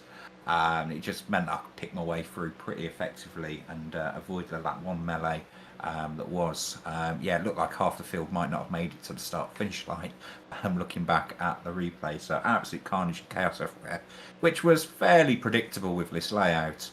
And then, yeah, lap 1, it was just a case of I'd survived, I've made it to turn 1, I was in a much better position than what I'd started, and I had the swapper of all swappers in Lesmo 2, and that cost me a couple of spots and shoved me down the order. So after doing all the good work, I very, very nearly threw it away. And then there was a wreck directly behind me at the start of lap 2 as well, I think. Just coming into kind of the banking section 1. I'm not sure what we call it, NASCAR turn 1. I don't know what the naming criteria is for the corner. Yeah, we could definitely call it turn 1. Yeah, and yeah, I got very, very lucky in that the wrecks that happened around me I wasn't directly involved in, and then it was just a case of getting my head down, finding some pace in the car, and then waiting to see what happened next. Well, after all that survived, Wendy trying to pick up the pace of the car, we did see you gradually get involved in what would be the lead battle for the Pro Class all the way through to the end. You found your way past Nicholas Carlson, and then you discovered Mikey Story and Villa Katonen. And funny enough, as well at the same time, your teammate Mark Hutchison happened to be there. I mean, when you got involved in that, was it quite difficult to balance the, I need to beat these guys, but I've also got to make sure I save the fuel and can get to the end of the race? Fuel, I was good. So fuel, I was unsure if it'd go for the extra lap or not. So I was about 6 litres to the good, and yeah, it would have been.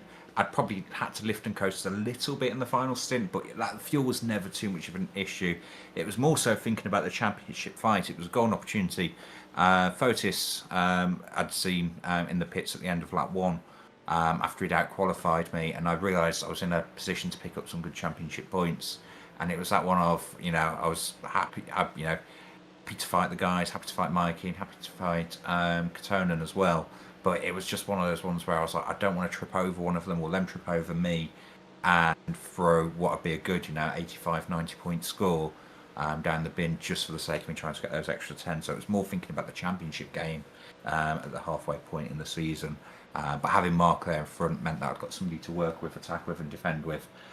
So it worked out in the end. I think they'd had an incident in Curva Grande as well, which had kind of brought me back into play with them. Oh, 100%. And there was a bit of an odd incident there. We're not exactly quite sure what happened. We believe we might have had a clock smash for Villa Katonen that might have triggered it. But regardless, you're able to find your way in. And in the end, we did see the absolutely brilliant Noah's Ark replication between yourself and Mark Hutchison. The two of you going to the right down the start-finish straight of the Grand Prix circuit. Katonen and Hassel are going to the left in the end. And, well, it looks so yourself and Mark managed to really make it work out for the pair of you to gain great points. Yeah, Mark's buzzing. It was he had a really good result at one of the Daytona races as well. But yeah, he was buzzing with a top 5, his first one in a feature race this year, or this season. Oh yeah, this year, 2026. So he was buzzing with that one as well. And yeah, we were communicating really hard in Discord about, go right, go left, I'll push, and where we were going to position the car in braking zones in advance. So yeah, it worked out all right. Imma and it was Katonen as well were both really, really aggressive in trying to get the move done. They really wanted the positions off both of us. I think Imma and Mark are both battling for P10 in the elite class at the moment as well. So there was some skin in the game on that one too. Oh, 100%. But in the end, you guys came up top trumps at Altitude 3M Esports. And now we head to VIR to start off the second half of the season in a week's time. Mixed conditions are waiting for us. Are you going to be on top form there? Hopefully so. I need to do some practice this time round, I think. But yeah, no, definitely, hopefully so. Mixed conditions suited me so far in the Thursday League at Daytona, and it went well at Portimao as well in the Sunday League as well. So, or was it the other way around? I can't remember. But either way around, I've done fairly well so far in the Mustang in mixed conditions. So I'm hoping that'll translate over to VIR. But yeah, lots of running on Tuesday for me on that one in advance, and then hopefully another good result on Thursday. Well, we look forward to seeing whether the practice makes perfect then. But just before we let you go, as always, is there anyone you'd like to give a shout out or a mention to on the broadcast? I've got to give the biggest of shout outs to Mark Hutchinson. He'd given me the draft for my qualifying lap. I'd then repaid the favour for his, and then some fantastic spotting calls at the start to keep me out of trouble. And then towards the end of the race, working together brilliantly as a team. The win for me is as much on him as it is on me. So, no, big congratulations to my teammate and big thanks to him for that.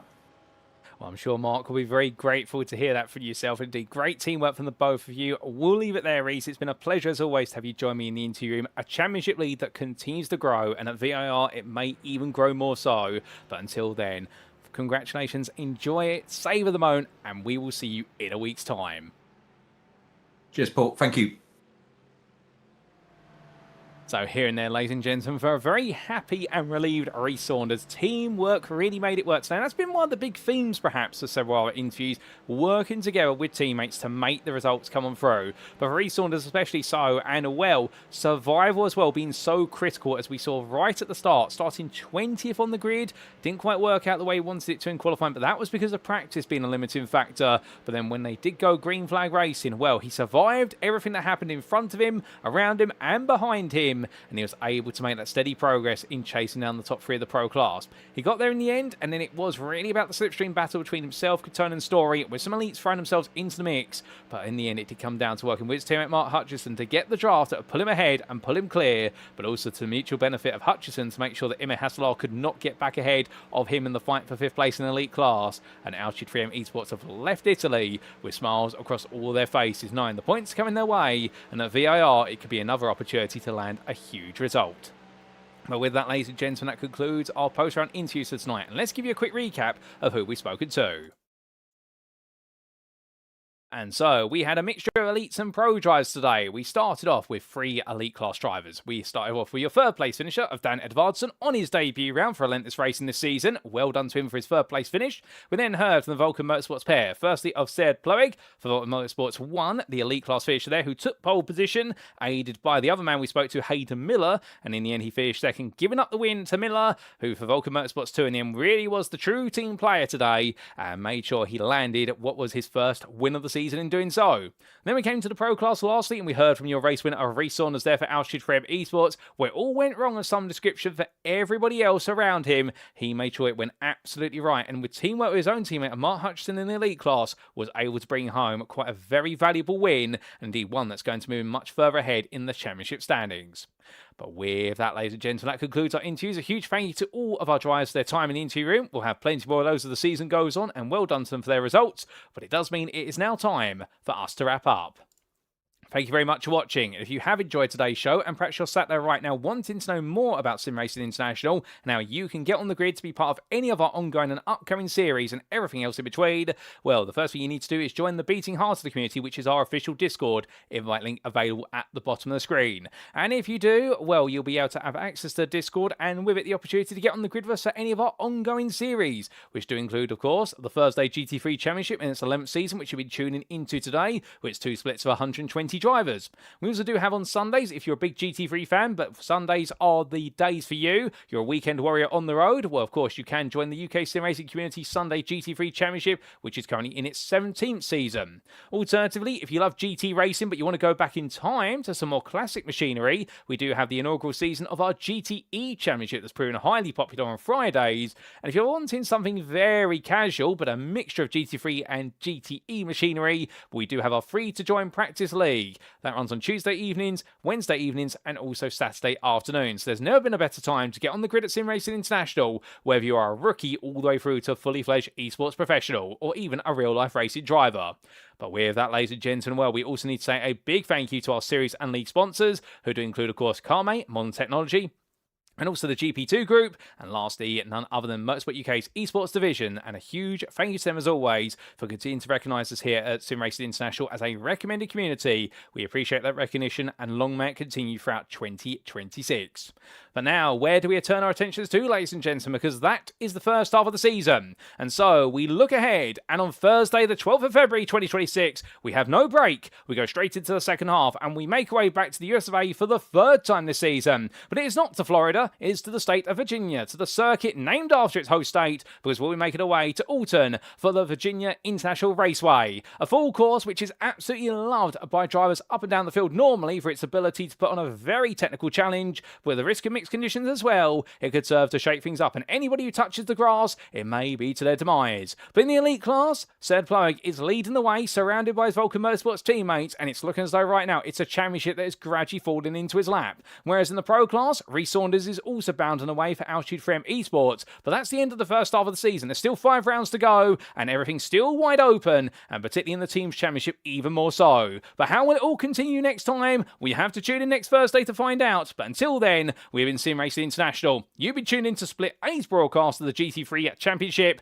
and I've been your commentator Paul Walsh, and until next time, remember to stay safe, stay well, stay smiling, and most importantly, as always, remember to stay on track. Good night.